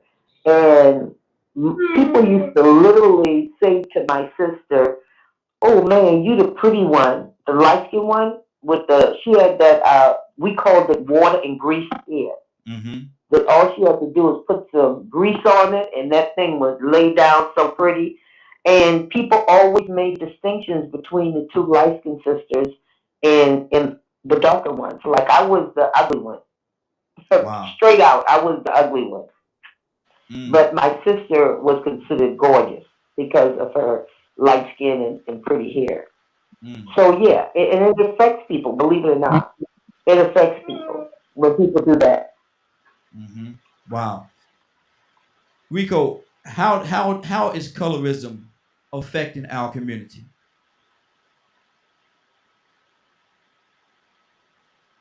Rico? I mean, subconsciously, it divides. Mm-hmm. It segregates. It creates another system of classification Okay. of haves and have-nots, acceptable and unacceptable, pretty and ugly. Mm-hmm. It creates all these different categories that people fit into, all based off of somebody else's preference or what they think is acceptable. So to go back to what I was saying earlier. So what you do, you create an atmosphere that's not as comfortable for everybody that doesn't fit what you consider acceptable. Makes it very hard on them to exist. But the thing is, if you're doing it subconsciously, you might not even realize you're discriminating. Mm. You just think that's just the way it is. Light-skinned people are pretty. Light-skinned, long hair is good hair. Well, why can't natural hair be good hair? To me, good hair that don't fall out. Mm-hmm. What about people that don't go bald? They got good hair. I went bald. But I still think if you're not going bald, you got a good grade of health. Something is good in your genes that keeps you from going bald. But we still have the stigma of thinking that if it's straight, it's better. Or if it's curly, it's better. So, that's what happens with colorism. You just create another system of division. Mm-hmm. Wow, that's good. That's good. And we got quite a few things that's going on today on the broadcast. We're talking about our topic. We're definitely talking about our topic. We also have Teresa here and Keith Wonderboy Johnson, and we're also talking about the fantastic event. I gotta say it like that. The fantastic event that they have going on. And I want to get back into a little piece or a part of that. So I'm doing a lot of juggling today. So y'all bear with me just a little bit. But Keith, tell me, why are you so excited about this upcoming Father's Day event? Why are you so excited about this event? Of course, because we are honoring, saluting men and fathers. We don't get it. Our holiday, I am a proud father, and Come I'm on. blessed to have a living great father, and I also am a product of having what you have, a good, great godfather. So listen, our holiday is 5 seconds long. It don't be no lines. It don't be no lines. The restaurant, nothing on our day. Oh, man. Of course, I am excited when it's a Father's Day weekend. Today. Exactly. Exactly. The man is the head of the family and should be, and we should be honored. They're ragging enough for the bad ones. Let's salute the good ones. And stop just giving ties on Father's Day. We want something more than a tie. Old ugly tie. We don't want that old ugly tie. We don't want that old ugly tie. We don't want that tie. I don't know how to fix nothing. Don't give me no tools. Exactly. Well, you say don't get you no tools because you won't have to fix nothing. Yeah. That's a waste of time. You could have kept your money because I ain't gonna fix nothing. I ain't fixing nothing. Teresa, let me come to you, Teresa. Yeah, y'all funny. What was your motivation? And I know a part of because you and I talk as well. But tell everybody, what was your motivation in this particular event? Why did you want to honor fathers? Well, first of all, as he said, he's a good father, and I have my husband, Pastor W.C. Green, is an awesome father as well as husband and spiritual father. And you say, fathers don't really get the raise that they really deserve. And while this is on my mind, in Fashion Men's Wear is going to be giving away some gift cards for $100. Come on. To some not lucky father, but some blessed fathers. And so we want all the fathers to come on out so they can get blessed with that $100. How much you think you can do with $100? $100 go a long way. Exactly. Especially $300. And especially $300. Yeah. Some you ain't got to work for. All you got to do is just get there and get it. Yeah. I'll tell you something. I want my $300. Yeah. Send it on over here. They're going to be We'll be giving away that, and I'm gonna come up with something to give away to one blessed father, and don't know what it is yet, but God gonna give it to me what to give some blessed father on that day, and that's why I chose Keith Wonderboy Johnson to come down. I brought him down 4 years ago for my husband's 60th birthday, and I tell you what, he rocked the building. Exactly. And the thing about Keith music, the reason I love Keith music so much, because it's upbeat. Mm-hmm. And it's music that makes you forget about your issues, your problems, and, get you moving. Folks ain't moving no more. I like music don't make me dance. I use Keith music a lot in my aerobic classes and everything, because people come in, they depressed, they going through some things in their body. They dealing with arthritis and all kind of health issues. But when I put Keep Wonderboy on, it would make them forget about their issues, and they get to moving, and ladies and men in their 70s and 80s, they get them up moving. So that's what we gonna do. We're gonna have that corner on 240 Candler Road. We're gonna be making it move that day. You said y'all gonna have that corner lit. We're gonna have it lit. Now listen, First Lady talking about having something lit. We all be saying, I ain't fooling with you. I ain't even fooling with you. But let me go to. Especially that, go ahead. No. Go ahead, sis. I think especially we need a revival. Because I tell you what, this world needs a revival. Because all the things that's going on in the world today, we need it up in the White House. We need it in the spiritual leaders, because the spiritual leaders is really what got to carry this world today. Speaking the word of God and bringing, peace to the people of God's mind. Because so much is happening today. So many people have lost loved ones, and they're mourning and they're going through things. And I know it's not a laughing matter what's going on. You look on the TV and you see what's going on over in Ukraine, and the bodies and the people that they, little babies crying and need the mothers and stuff. We need anointing. Yes. And this young man, Keith, Come on. he's an anointed young man. Absolutely. And what he brought in, I don't know if you heard his song, Angel. I love Angel. He put it in his song about his mom. As he said, he lived down in New York, and when the 9/11 happened, he thought his mom was in one of those buildings. And he didn't hear from his mom, but he started praying and asking the Lord, God, watch over my mama. And he said, if I'm not mistaken, a couple hours later, his mama called him. Wow. And I tell you that chills coming through my body right now, just talking about it. And he talked about real life. He put real life situations in his music, and that's what makes people move. Yeah. Real life stuff. You just hearing about what somebody went through, but he sings on real life stuff. Yeah. And that's what moves me about his song, and it's worth bringing him here to Atlanta, because a lot of people need to hear those songs. Exactly. And I tell you what, the biggest part of that event is gonna be Keith night. It's not gonna be about anybody else, but I thank those that are coming aboard and helping me make this event a phenomenal one, and I know God is gonna bless it. He's already blessing it. But I want the people to get on in fashion and get those tickets. The advance is $35, at the door is $45, and VIP is $65. So go in fashion, go to the counter, tell them Miss Green sent me up here to get my Keith Wonderboy Johnson tickets. Tell your friends, bring your dad, your granddad, everybody you can round up, bring them on out. Exactly. St. Philip AME. Now what's is fashion? Do you have that particular address so people know where to go? Yes, it's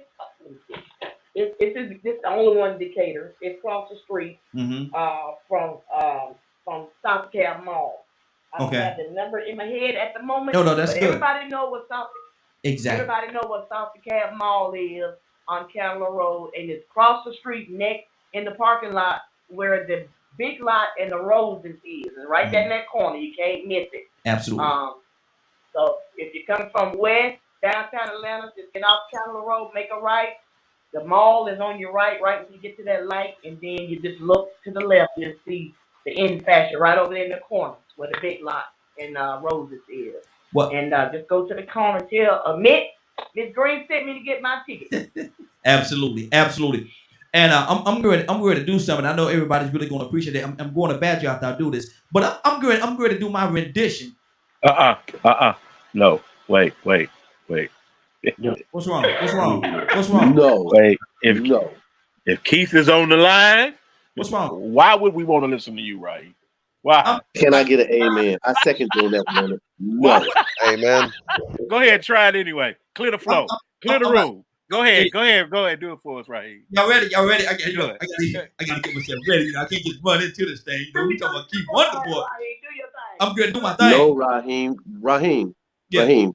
Yeah. We want to hear Keith Wonderboy, not Raheem Wonder Why You Trying to Sing. Well, hold on, bro. I got something in me. Keith, are you there, Keith? I want you to listen to this and tell me how this sounds to you, Keith. Are you ready? Like my song said, believe in yourself. Come on, Keith. That's what I'm talking about. I'm about to do this, man. Look, hold on. Oh yeah, I just want to be right. Ooh. Lovely. Excellent. Keith, how was that? Good, man. That was good. I got the signature. Y'all can't tell me I can't sing. I just got the signature of Keith Wonderboy Johnson. Y'all better stop playing with me. That's all I needed, man. Look, thank you, brother. Thank you, brother. You know that you made my day. But Keith, why y'all looking at me like that, man? Why y'all looking at me like that? What's really going on? Raheem, you did good. You did good. There you go. Thank you. See, you did good, bro. You did good. I can appreciate people that can appreciate good singing. There you go. I can appreciate that. Keith. What Bruce say? That song only sounds good on you.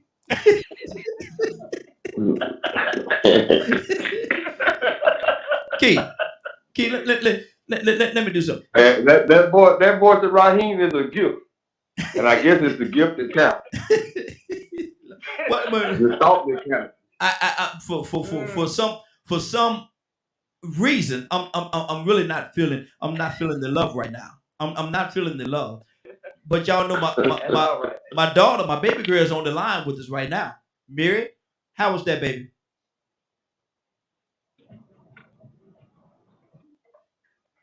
I think she plead the fifth.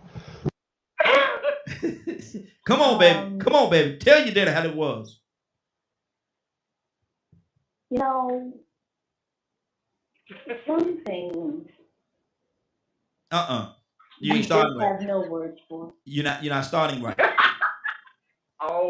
Some things leave you speechless. For better. Yes. Or for worse. Yes. See, that's good. That's a good thing. It left you speechless. That's what I wanted to leave them speechless. That's good. See, you didn't hear the rest. See, you're acting like a man. Listen to the whole thing. Okay. Give me some more. I said for better or for worse. Emphasis on one side, but you let your heart decide. Leonard, you ain't supposed to be laughing, brother. You know what I say to you? What's Your that? Voice is a voice unique. Only the Lord can love. It's unique. That's a blessing. Keith, how does that thing go, man? Help me understand. I'm gonna mark you. How does it go? She may have a beginning in a quartet singer. I was taught by the OGs. That's how the quartet. That's how they start the song off. They start thinking about a story. You know, what I think about.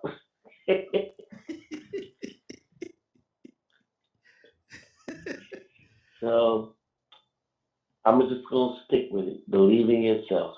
Yeah, there you go. And I believe I believe it's in me, man. I really believe it's in me, man. I got a singing contract. I really got a singing contract. 6-year deal, actually.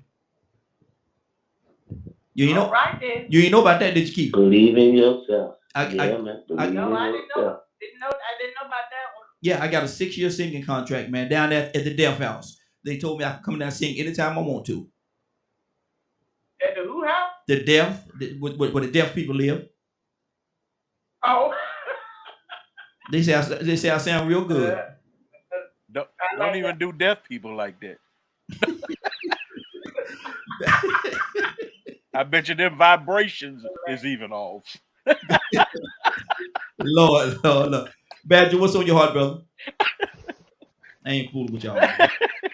I ain't even fooling with y'all. I'm trying to give y'all some good. Actually, it's funny because of what I was going to say. It actually plays into this. Everyone Mm-hmm. has their right to believe in something. Mm-hmm. You know, I was listening to this whole conversation, and I've been waiting for a little while to say a few things. In our Constitution, the very first amendment, what does it say, Raheem? Man, don't take me to school this early in the morning, man. I ain't had my coffee yet. What does it say? First Amendment of the U.S. Constitution says that everyone in the United States has the right to practice his or her religion or no religion at all. Mm-hmm. So belief. In the 1980s, the indigenous Americans, also known as Native Americans, had to use that amendment to get a law passed to practice their belief. And now I'm seeing this bill for hair and things like that, and I'm going, well, all that stuff stems from a belief. So here we are living in America where there's literally an amendment in the Constitution that says we are free to believe pretty much what we want to believe. As long as it, in a nutshell, as long as it doesn't hurt somebody else, right? Mm-hmm. Yet, we're having to fight our American government to get a bill passed to practice these said beliefs. So I started thinking, does racism play a part in it? Yes, but so does religion. Mm-hmm. Because the more I research, the more I look into things, the more hatred I see all over the place. There is so much judgment and hate and hatred for anything that doesn't fit a particular norm or thought process that it's absolutely sickening. Mm-hmm. Okay. Why did that bill get passed when there's an amendment that says it's a belief? Because what Ray said earlier is a very valid point. It stems to the connection to the energy source. That is a belief. Yet here we go again, having to fight our government to practice a belief,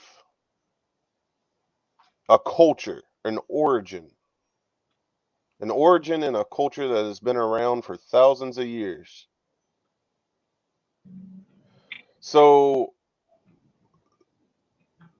there are times where I sit back because I'm very philosophical, and I just look at things as big of a picture as I possibly can get, with as many details as I can possibly find, to draw this picture, to see this picture.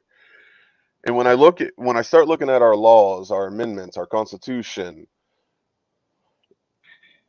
it's insane how many laws have been made when it was already in our Constitution.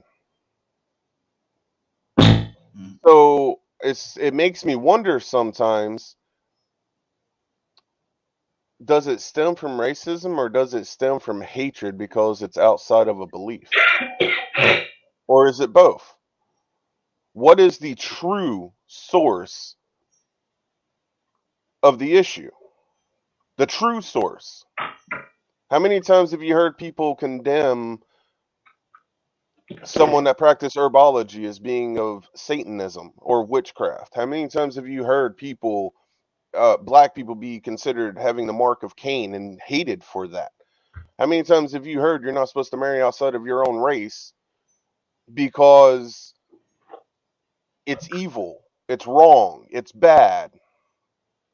Long hair, same thing. It came from a belief. Okay. Having Good. long hair was considered bad, Mhm. wrong, evil. So one of the thoughts that I have, because I know racism exists, but I want to know why it exists. And everything I keep coming back to comes from a belief. And Mhm. that belief has butchered just about every other one out there. Okay. Matter of fact, Magic, I gotta keep it moving. Let me do this one because last I'm thing real quick. okay. Go ahead. 95% of the politicians that are up there in the White House are a derivative of a Christian belief, either Catholicism, Protestant, or something of that nature, that have Mhm. been making these laws this entire time, that wrote the Constitution, yet we're still having to fight for our rights as a human being Mhm. across the Well, board. okay. Well, like I said, I have to say that I too am Christian. Not that I don't know where you was going with that, but I too am Christian. And so I'm not gonna say anything against that part of it. But Ray, you wanted to say something? Yeah, a couple things. Couple things. Yeah, what we can do about this is education. So it's we know the 5 W's, but we're not asking why. So if there's rules set up against you, why? Why can't you have your hair more than 4 inches? Why can't you have locks? Why can't you have braids? Why can't like in it happened in the Navy. Black as the fighter jets, you can look up this pattern. As the fighter jets were increasing in G-force and maneuverability, black pilots were decreasing. The position was not even being available for them. The reason why is because they can handle all of that. Their body is built different. So when it goes into racism, colorism, all these distinctions that separate us from it, like I'm against the curve when people say it's bad. I think it's good because there is a difference. I'm gonna be blunt. There's a difference. Science says there's a difference. I am Okay. literally. What is the difference you're talking about? We're genetically speaking, we're built different. We're built stronger, faster, and smarter. Mm-hmm. Science says it. Every trait that's on your body right now, Raheem, is dominant. Mm-hmm. It's dominant. It touches anything that's recessive, it takes it over. So I'm calling a spade a spade. That's the reason why is because it's fear. Everything is predicated off of fear. You can't give something like, remember we had a discussion about what is superiority and what isn't. We're superior, so that we have to be circumvented in some way, shape, or form. Yeah, like they say on Facebook, melanin turns to carbon. This is science. This isn't. I'm not pulling this out my butt cheeks here. This is all science, and it's all been written. So it's not. I wouldn't say it's faith or religion. It's fear. You circumvent something because you're afraid of it. Mm-hmm. You put something in a position of where it needs you, when ultimately you're gonna need it in the end. Mm-hmm. And that's the thing I think us as black people, or not even black people, brown people, need to get into our heads. We're like, I don't know how to say it. It's the science and the numbers say it. Like Leonard said, if there's proof of it, then you can't deny it. Another example would be 47% of black people are O positive, and like I think 57% of Hispanics or other brown people are O positive. Now they make it seem like AB is rare and better. No, it's not. O positive and O negative are the blood types that you need for the society to survive, because we can feed and nurture everything. Mm-hmm. But that's something you don't know because you're not taught. That's what I'm saying. That's the conversation of racism, racist, and colorism. We need to use it to educate. They don't like us. They dislike us. They put rules against us. But why? It ain't because they just don't like us. It's not because it's ingrained in them. It's a culture. It's a block. Those are not reasons. Those are excuses. Mm-hmm. Now we need to dig into the reason why. And the reason why is supported by science. Their science. That's the funny part. The science that they established is supported. It supports us and our superiority. Mm-hmm. So Wow. we got to stop dodging that. We got to stop moving around and like, ooh, no, it's call it a spade a spade. Mm-hmm. Racism and colorism is a thing. We built different. Mm-hmm. That's good. That's good. Yeah, absolutely, absolutely. Let's go to Willow. Willow, what's on your heart? Good morning, Raheem. I'm just listening. Okay. Okay. Cassandra. Cassandra, you there? Yes, I am. I'm listening. Oh Lord. Everybody just listening this morning. Now, y'all know this is radio, right? Leonard, what's on your heart, brother? Like I said, as long as I'm all about balance. Mhm. It is no 100% one way or not the other way. It usually falls somewhere in the middle. In the middle, and start in the middle and see where you end up. Mhm. Just normal. People are familiar with the normative curve and things like that. I will assume it takes Mhm. two extremes, and then there's a middle where the majority of us lie, somewhere along the middle. We can agree to disagree and things like that. However, when it comes to where you want to create a law or rule or policy that goes over and aboard to disenfranchise me because of who I am, the color of my skin, that's the issue. Not how you feel about yourself or anything like that. Those are separate discussions, in my opinion. Mhm. And oftentimes people put that in a racism discussion, and it kind of throws it off a bit because everybody has different feelings. We all can agree, like I say, for instance, that African Americans are oppressed by who? White people in power. There's history there. That's how Mhm. we got to talking about in the beginning critical race theory, right? Exactly. Yes. Now, everything isn't racism. Like I said before, you shouldn't go over and aboard. Some people wake up feeling this way and they go out into the world and expect the best and then wonder why they ain't getting nothing. It's because Mhm. you trapped, and you trapped in your own skin color. Your feelings about yourself is what is doing the worst job on you. Because if you go along trying to do the best you can, you will find out that it's not that difficult unless you just don't have discipline. And many of us have not actually been, I think people are familiar more with profiling. Like, say, for instance, you go in the store and you notice someone following you around the store. Mhm. Well, if that's never happened to you, you wouldn't know about that. Exactly. You wouldn't know what that even looks like. Mhm. I've been on both sides of it. I used to be security, the guy in the window and hiding in these little cubby holes, watching people see if they go steal and all Mhm. that. Rolona said, ain't that something? The watcher of the watch is Right. being watched. And then I'm looking at when I've been profiled. Like, say, for instance, like downtown Atlanta, I refuse to shop in stores that ask me for my bag. Mhm. You can forget about getting any of my business. Mhm. Think about it. You want to run a store, but I walk in and you want to ask me, can you hold my bag? Hell no, you can't hold my bag. That's my bag. I didn't ask you to hold it. I don't need Mhm. you to hold my bag for me. Mhm. You You you don't you understand what I'm saying? you didn't pay for nothing in this bag, did you? Thank you. So it would be better off is if you set a course, a normative course to do what it is you want to do. Mhm. Then see if racism is the issue.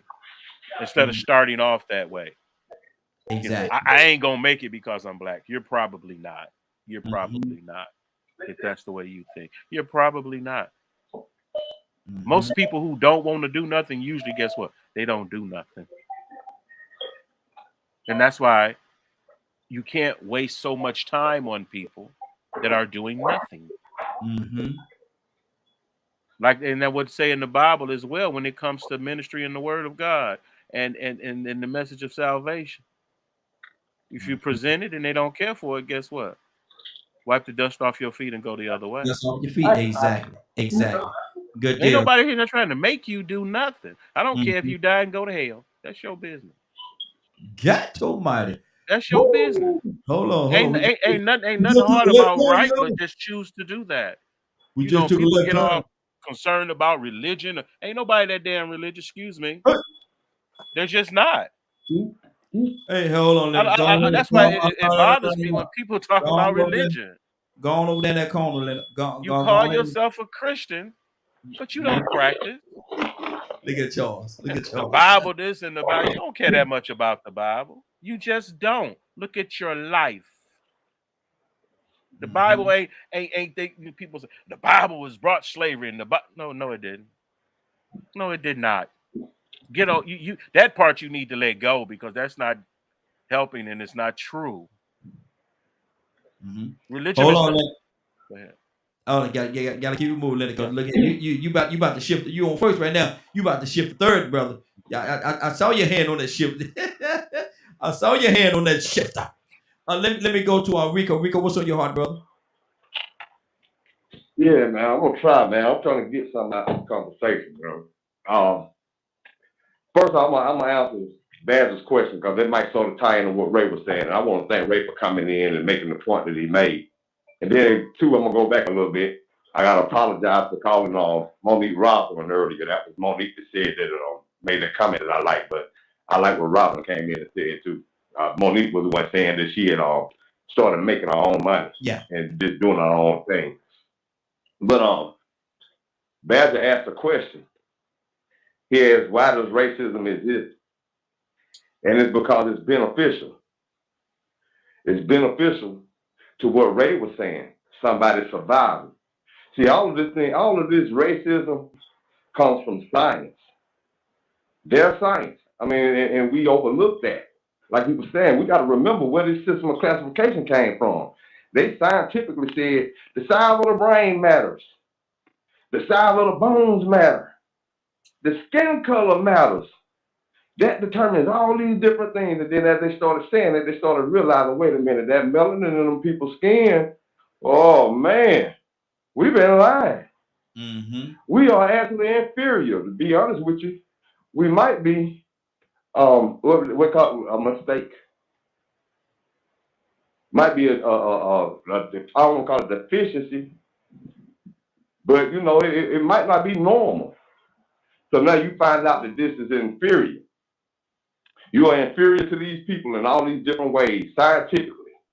You go back to Timbuktu and see that they had civilization way before you was even thinking about putting your dogs and cows outside your home. You realize these people had civilization building pyramids that you're still saying aliens built. So now you start doing this science thing and you start realizing, man, you know what? If we ain't careful, this beautiful bright white skin of ours won't exist anymore one day. So we got to do something about that. And so that's the reward, survival. To maintain the white race, it ain't really as much as white supremacy, but for them to be able to maintain their survival, they would have to be supreme. They would have to have control. That's the reward. That's the benefit. So, you know, sometimes the answer is very easy. You know, I heard him better say that he asked that question, why are we fighting for these rights? Why are we fighting for these rights?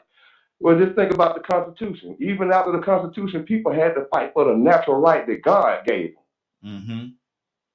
Just to protect those rights that God gave them just for being born into this gift of life.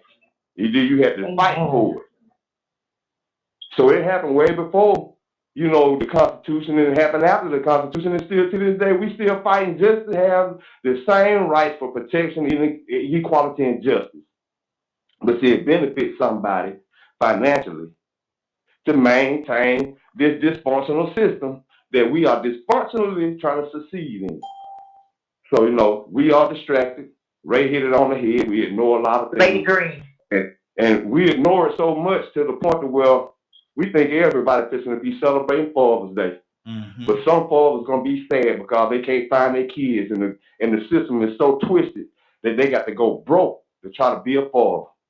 They got to go through the court system to try to be a father. But we forget about those. Right here on the head, we forget about so much. We're so anxious to celebrate and have a good time and dance. We think every father's going to be there just celebrating. Where it's going to be some father like, man, where are my kids? Mm-hmm. Where are my children? Mm-hmm. Why am I having to pay so much money just to be in their life? We forget about that.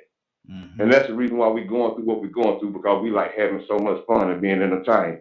So, you know, have fun.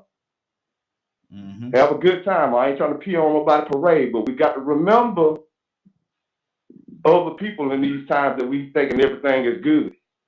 Because maybe sometime when we having this fun, we could be raising money to start an organization to help some of these fathers fight some of these laws that family courts have in place to protect these destitute mothers.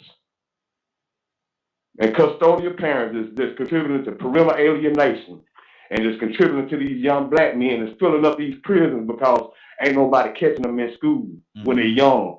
Ain't nothing in place. They're not investing in programs when they're young. They're investing in programs that will make them more money later on when they get in prison. Exactly. Happy Wow. Father's Day. Good deal. Happy Father's Day. We're going to I'm gonna play. I think we have Teresa back with us. I think she had to step away for a minute. I'm about to play this video, and this is a video that was created for her event that's coming up. I'm gonna play that. Then we're gonna talk a little more. Like I said, we're jumping on a lot of different things today. This is a very busy day for us. And like I said, I don't want to miss anything. So I'm gonna play this video real quickly, and we're gonna come back. We're gonna talk to Teresa about her event a little bit more, and then we're gonna go a little bit further into the discussion that we have. We have about a good 20 more minutes left. So y'all bear with me for just a little while longer. Look at the video. Hope you enjoy it. Let me get it ready here. Let me get myself organized here. I want this to be by. There we go. I'm talking, y'all. Okay, cool. Here we go.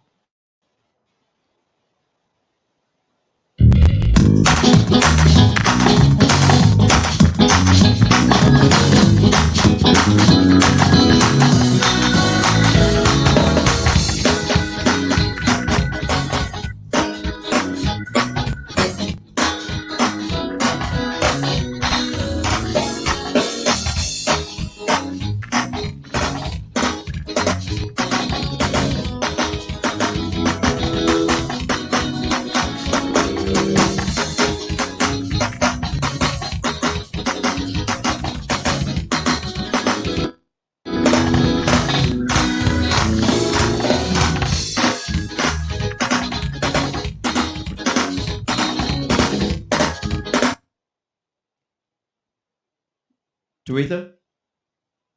I'm here. Good deal, good deal. Tell us a little bit more about the event. Tell us a little bit more and tell people again how they can actually get the tickets, what they need to do, what time it starts, and where it's going to be. Give us some details. Okay, I'm gonna sum this up because I'm about to get ready to go into my job. But anyway, thanks for everybody for joining this morning, and thank Keith for coming in with us this morning down there in New York. Beautiful city. Enjoy being down there. But the event is Father's Day weekend, June the 18th, on Saturday. Doors gonna open at 3 p.m. The event is gonna start at 4, and we have our advanced seating, which is $35, $45 at the door, 65 VIP. You want to be up front and center with Keith. Lizzie, get those VIP tickets, and you'll be able to take a picture with him, either before or after. And it's going to be a great event, and it's going to be held at St. Philip AME Church on 240 Candler Road. You guys know where that. If you stay here in the city of Atlanta, Decatur, Stone Mountain, Ellenwood, surrounding areas, you know where it's at. The big church on the corner right there. And we will be in the beautiful new Sanctuary Inn that's on the Candler Road side.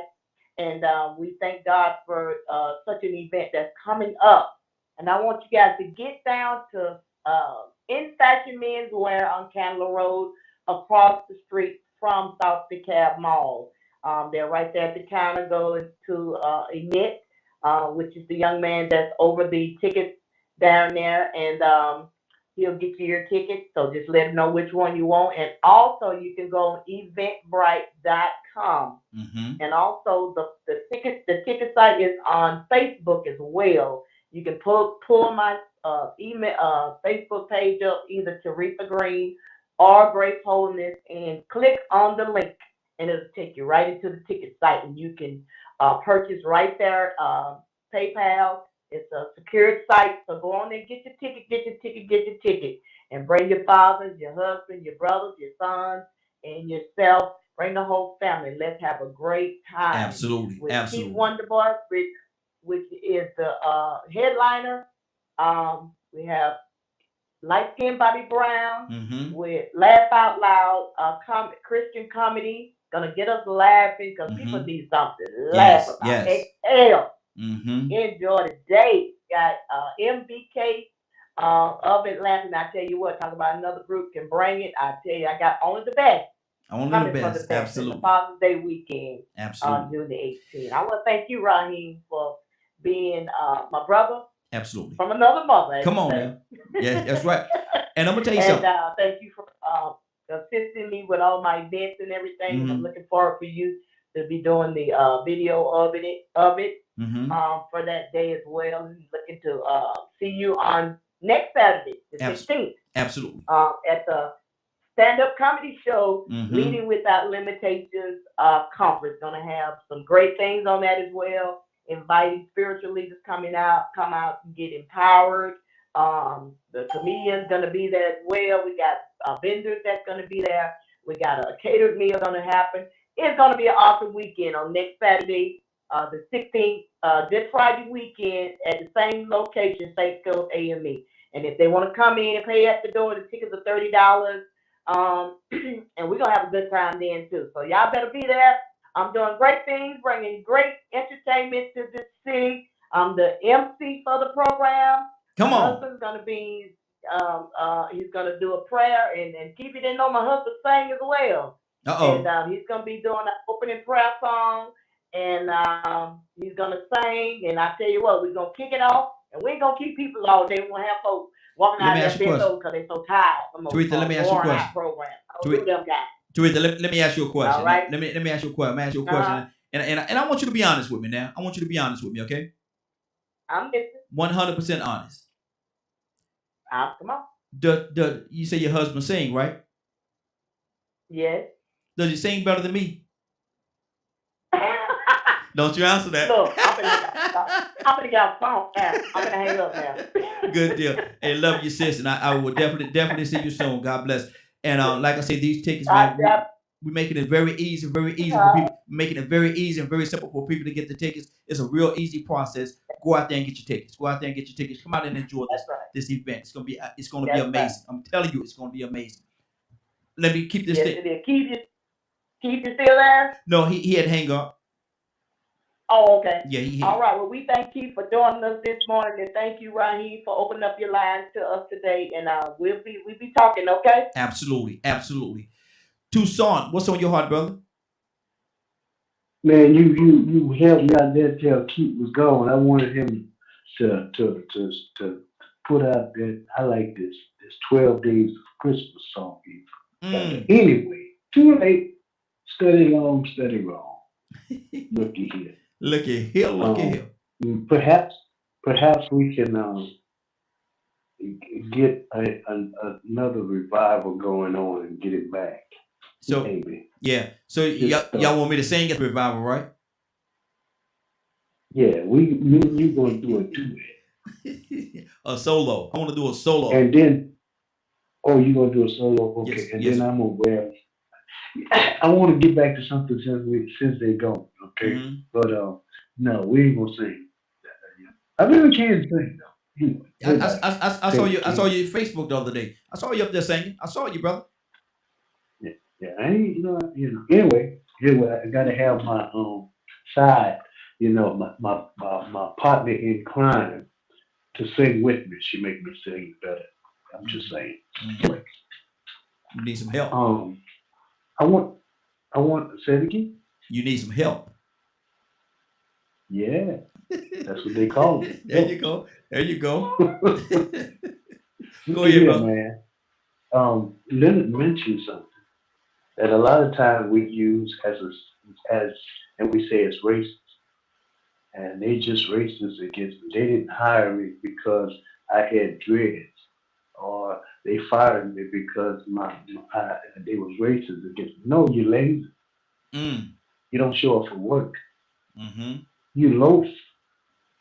You talk too much. I had a couple of people that I kind of helped along.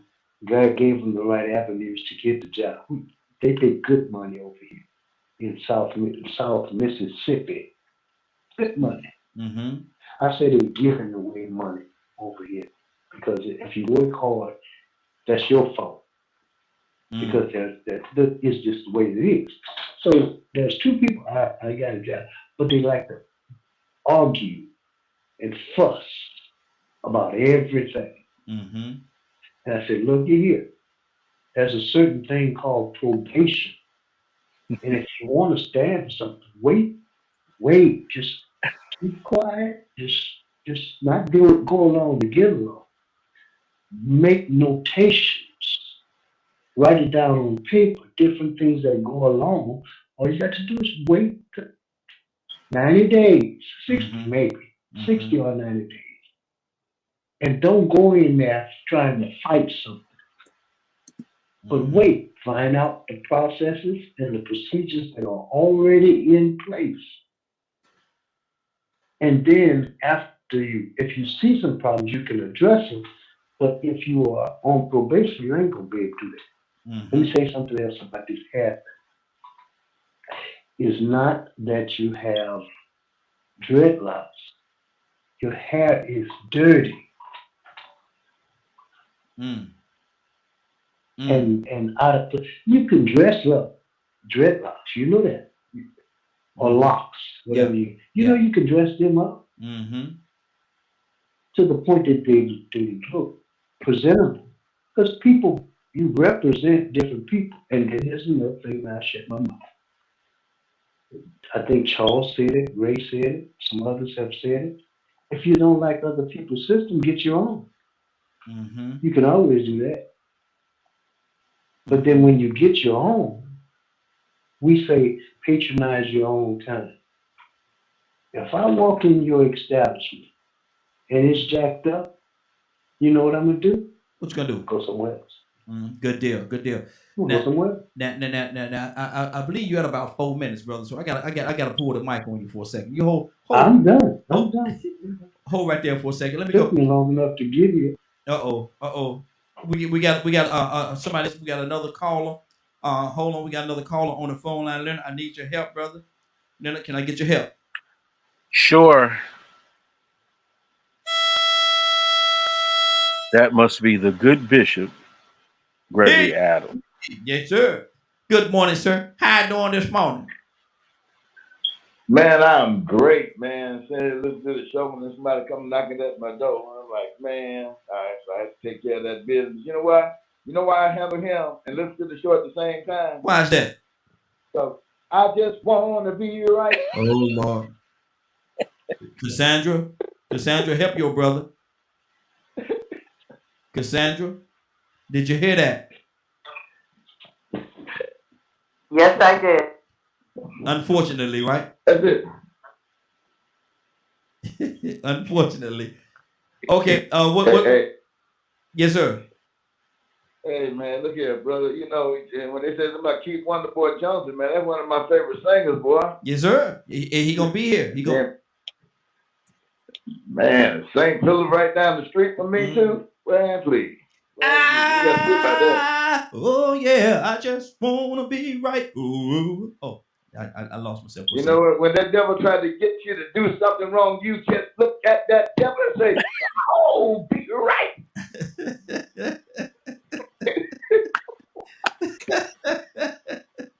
Lord. Yes, sir. Hold on, I almost fell out my seat. Hold on. Look, that's exactly how you do it. Toy you with a T. Is that how you do it? You look at that devil and you say, I just want to be right. That's how you do it. Toy you with a T. Talk to me. Oh my goodness.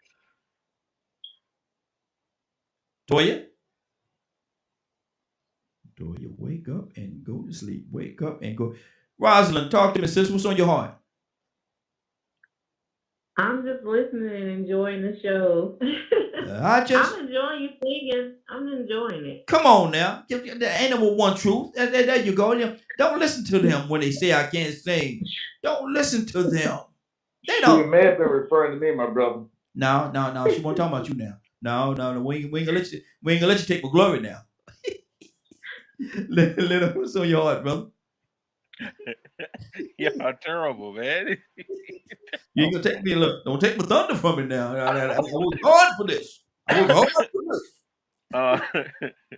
Everybody definitely be careful out here these days. A lot of crazy things going on, man, and don't allow that to destroy what it is you really want to do. Mm-hmm. I hear people say, well, people don't do this and people don't do that. I tell you what, stop worrying about what they ain't doing. Mm-hmm. And start showing people love for what they are doing. Yeah, absolutely. Find something positive to get involved with. If you're a person that's always negative or have a negative mindset. Find something positive to get involved with.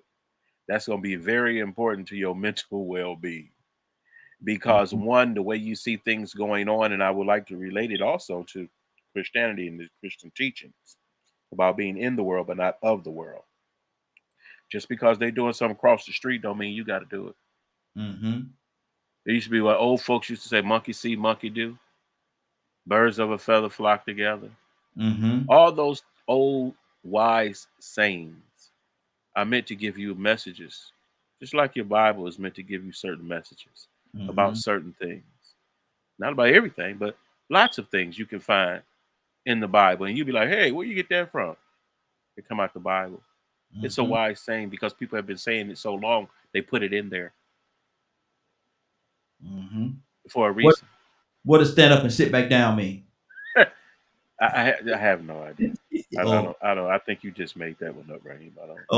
I'm just saying. I think maybe you stood up and somebody told sit down. I don't know that. But or what they calling me shout? What they calling me shout? What they, I don't know. Trying to figure out what it is. That shout. SHAWT. Yeah, shout. Yeah, shout. I'm just saying, man. They might be calling me shout. But it was cool, man. Exactly. Rico, what's on your heart, brother? Talk to me.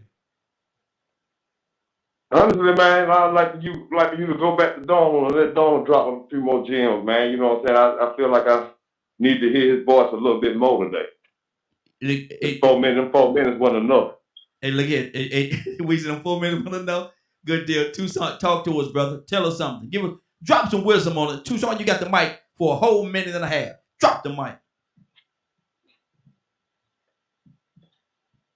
Tucson. I give Tucson 5 seconds. Look, I give Tucson the mic and he hang up. He gets scared and hang up the phone. Ain't that 10 something? Seconds. Ain't that something? Let me see. Cassandra, are you with us? Cassandra, are you with us? And 5. Cassandra. I am. Oh, okay. Okay. Cassandra. Now I need to ask you a very serious question. A very serious question that only you can answer. All right?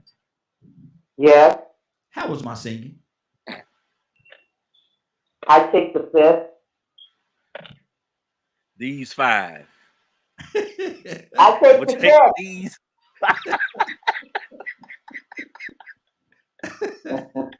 Lord, look here. Okay. See, you don't want to be honest and tell me. All these 5 up into a fist and stuff them in your mouth. Lord, gee, boy, I tell you the doggone truth. Hold on, Willa.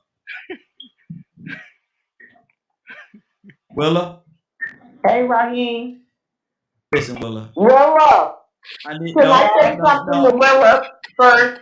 Willa, remember who we are. Remember, don't let Raheem make you lie on this air. Okay, I just want to put that out there. You my sister. Okay, go ahead, Raheem. If you know anything about me from this line, I'm going to give it to you. All right, you're going to tell the truth. There you go. Cassandra, how you That's what makes me a good sister brother. I'm not going to always tell you yes. That's right. Hold on. Both of y'all, hold on for a minute. Now, what's the question? Hold on. How you gonna prep and prime? How you gonna prep and prime her answer? I ain't gonna answer the question. You know, if this was a court of law, there would be contempt in the court. Cause you don't. How they say the thing? How they say the thing when you prep for an answer? What they call it? Rico, what that thing called? Is it something about witnesses?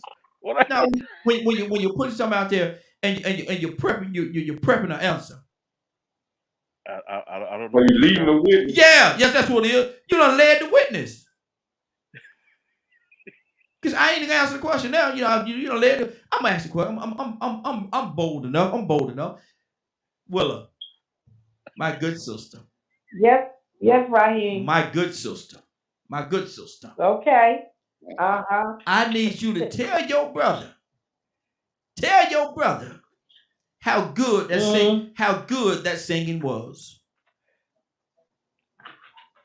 how good that singing was. Yes, yes, yes. I'm waiting. Yes. Wait. I'm waiting. Yes. I'm waiting. Come on. On a scale from 1 to what? Ah, Just go straight into prayer, Willa. Just go straight into the prayer. on a scale from As 1 a to teacher, 2. they always tell you have to get the message first. When you were thinking, did you get it first? Oh man. Well, this not sounding right. This not sounding like you're being positive right now about my singing. It'll be in the prayer. Don't worry about it. It'll be in the prayer. Oh, is she gonna pray for my singing? Yeah. Help him, Jesus. Help him. Hey, Tucson, I know you had hung up a second ago, but Rico, he said that 4 minutes of wisdom that you dropped was not enough. He wants you to drop some more wisdom, brother. So drop some wisdom. You got a whole minute and a half. Drop some wisdom. Come on. Silence and there you have it. is the best wisdom we probably can have. I don't think that's what he was asking You for. got a minute and 15 seconds. Yes. Wow. Bishop, talk to me, Bishop. What's on your heart? And I want y'all to have a wonderful, safe weekend. I think that's the best way for me to close it out, because somebody was singing, trying to out-sing me. And That ain't hard to do. That ain't hard to do. That ain't hard to do. That take minimal effort. okay. I'm just saying that take minimal effort. You know, because some folks just can't sing. Some folks just can't sing, Bishop. And Bishop, you can bring the word. Yes, Amen. you can bring the word, Bishop. Amen. Yes, you can. I tell you, you can bring the word. But I'm just gonna tell you, Amen. don't try to sing in the midst of you bringing the word, because you might lose some folks. You ever try to watch a ministry, but the singing is so terrible you just can't stay on the channel? Bishop, I would love to hear the brethren, but sometimes the people they put up there, right, it just throws me off. Now, I will say this: Bishop has some great singers with him, but if Bishop try to sing, I love you, brother. That's all I'm gonna say. I love you, brother. You know what? man, I heard Cassandra say this one time before. She said, the world is full of hate. Okay. All right. But can you sing, Bishop? Man, yeah, I can sing. I can sing solo. I can sing solo. Can you hear me? And that's the best way for you to do it, right there.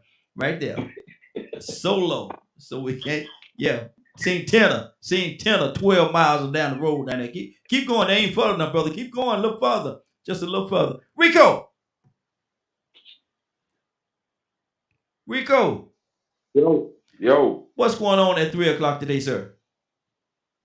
If you missed today's broadcast and would like to see it in its entirety, you can tune in at 3 p.m. Eastern Standard Time on www.dklmediagroup.com.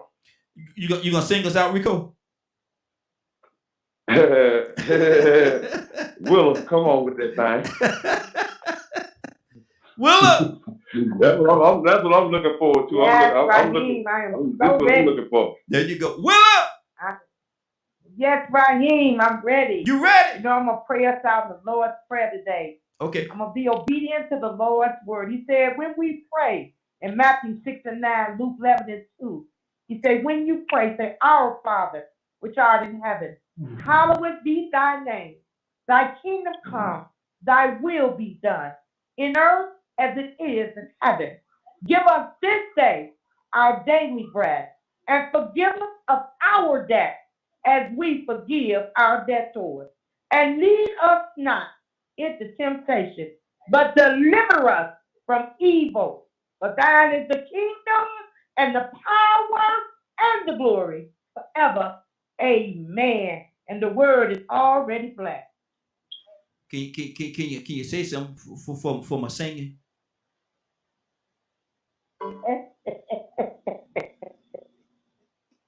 Can you Touch say? Raheem, oh Lord, from the vocal to the feet. Good deal. Look at Leonard, boy. I tell you the doggone truth. I don't know what I'm gonna do with that fella there. Listen, it's been a great broadcast, man. I want to thank everybody for joining us this morning. And I want to thank everybody for allowing DKM Media Group and Associates and the Morning Glow to be a part of your morning. It is 10:05. You're about to exit the Morning Glow, but before you go, I want you to do me two favors, if you will. One, I want you to continue to pray for us because we're certainly praying for each and every one of you. Number two, why this is real simple. I want you to go out there, find somebody, and give them a hug because you never know. It could be the only hug that they get, or it could very well be their last. Love you, and ain't nothing you can do about it. Have a great day and a better tomorrow. Now we shine some of this light on you from the Morning Glow. Take it out there into this wicked and cruel world that we live in and let your light so shine. If you get an opportunity, give somebody some love. You just might find some love in return. Won't that be a beautiful thing? Have a great day. Take care of each other, and please, please be blessed.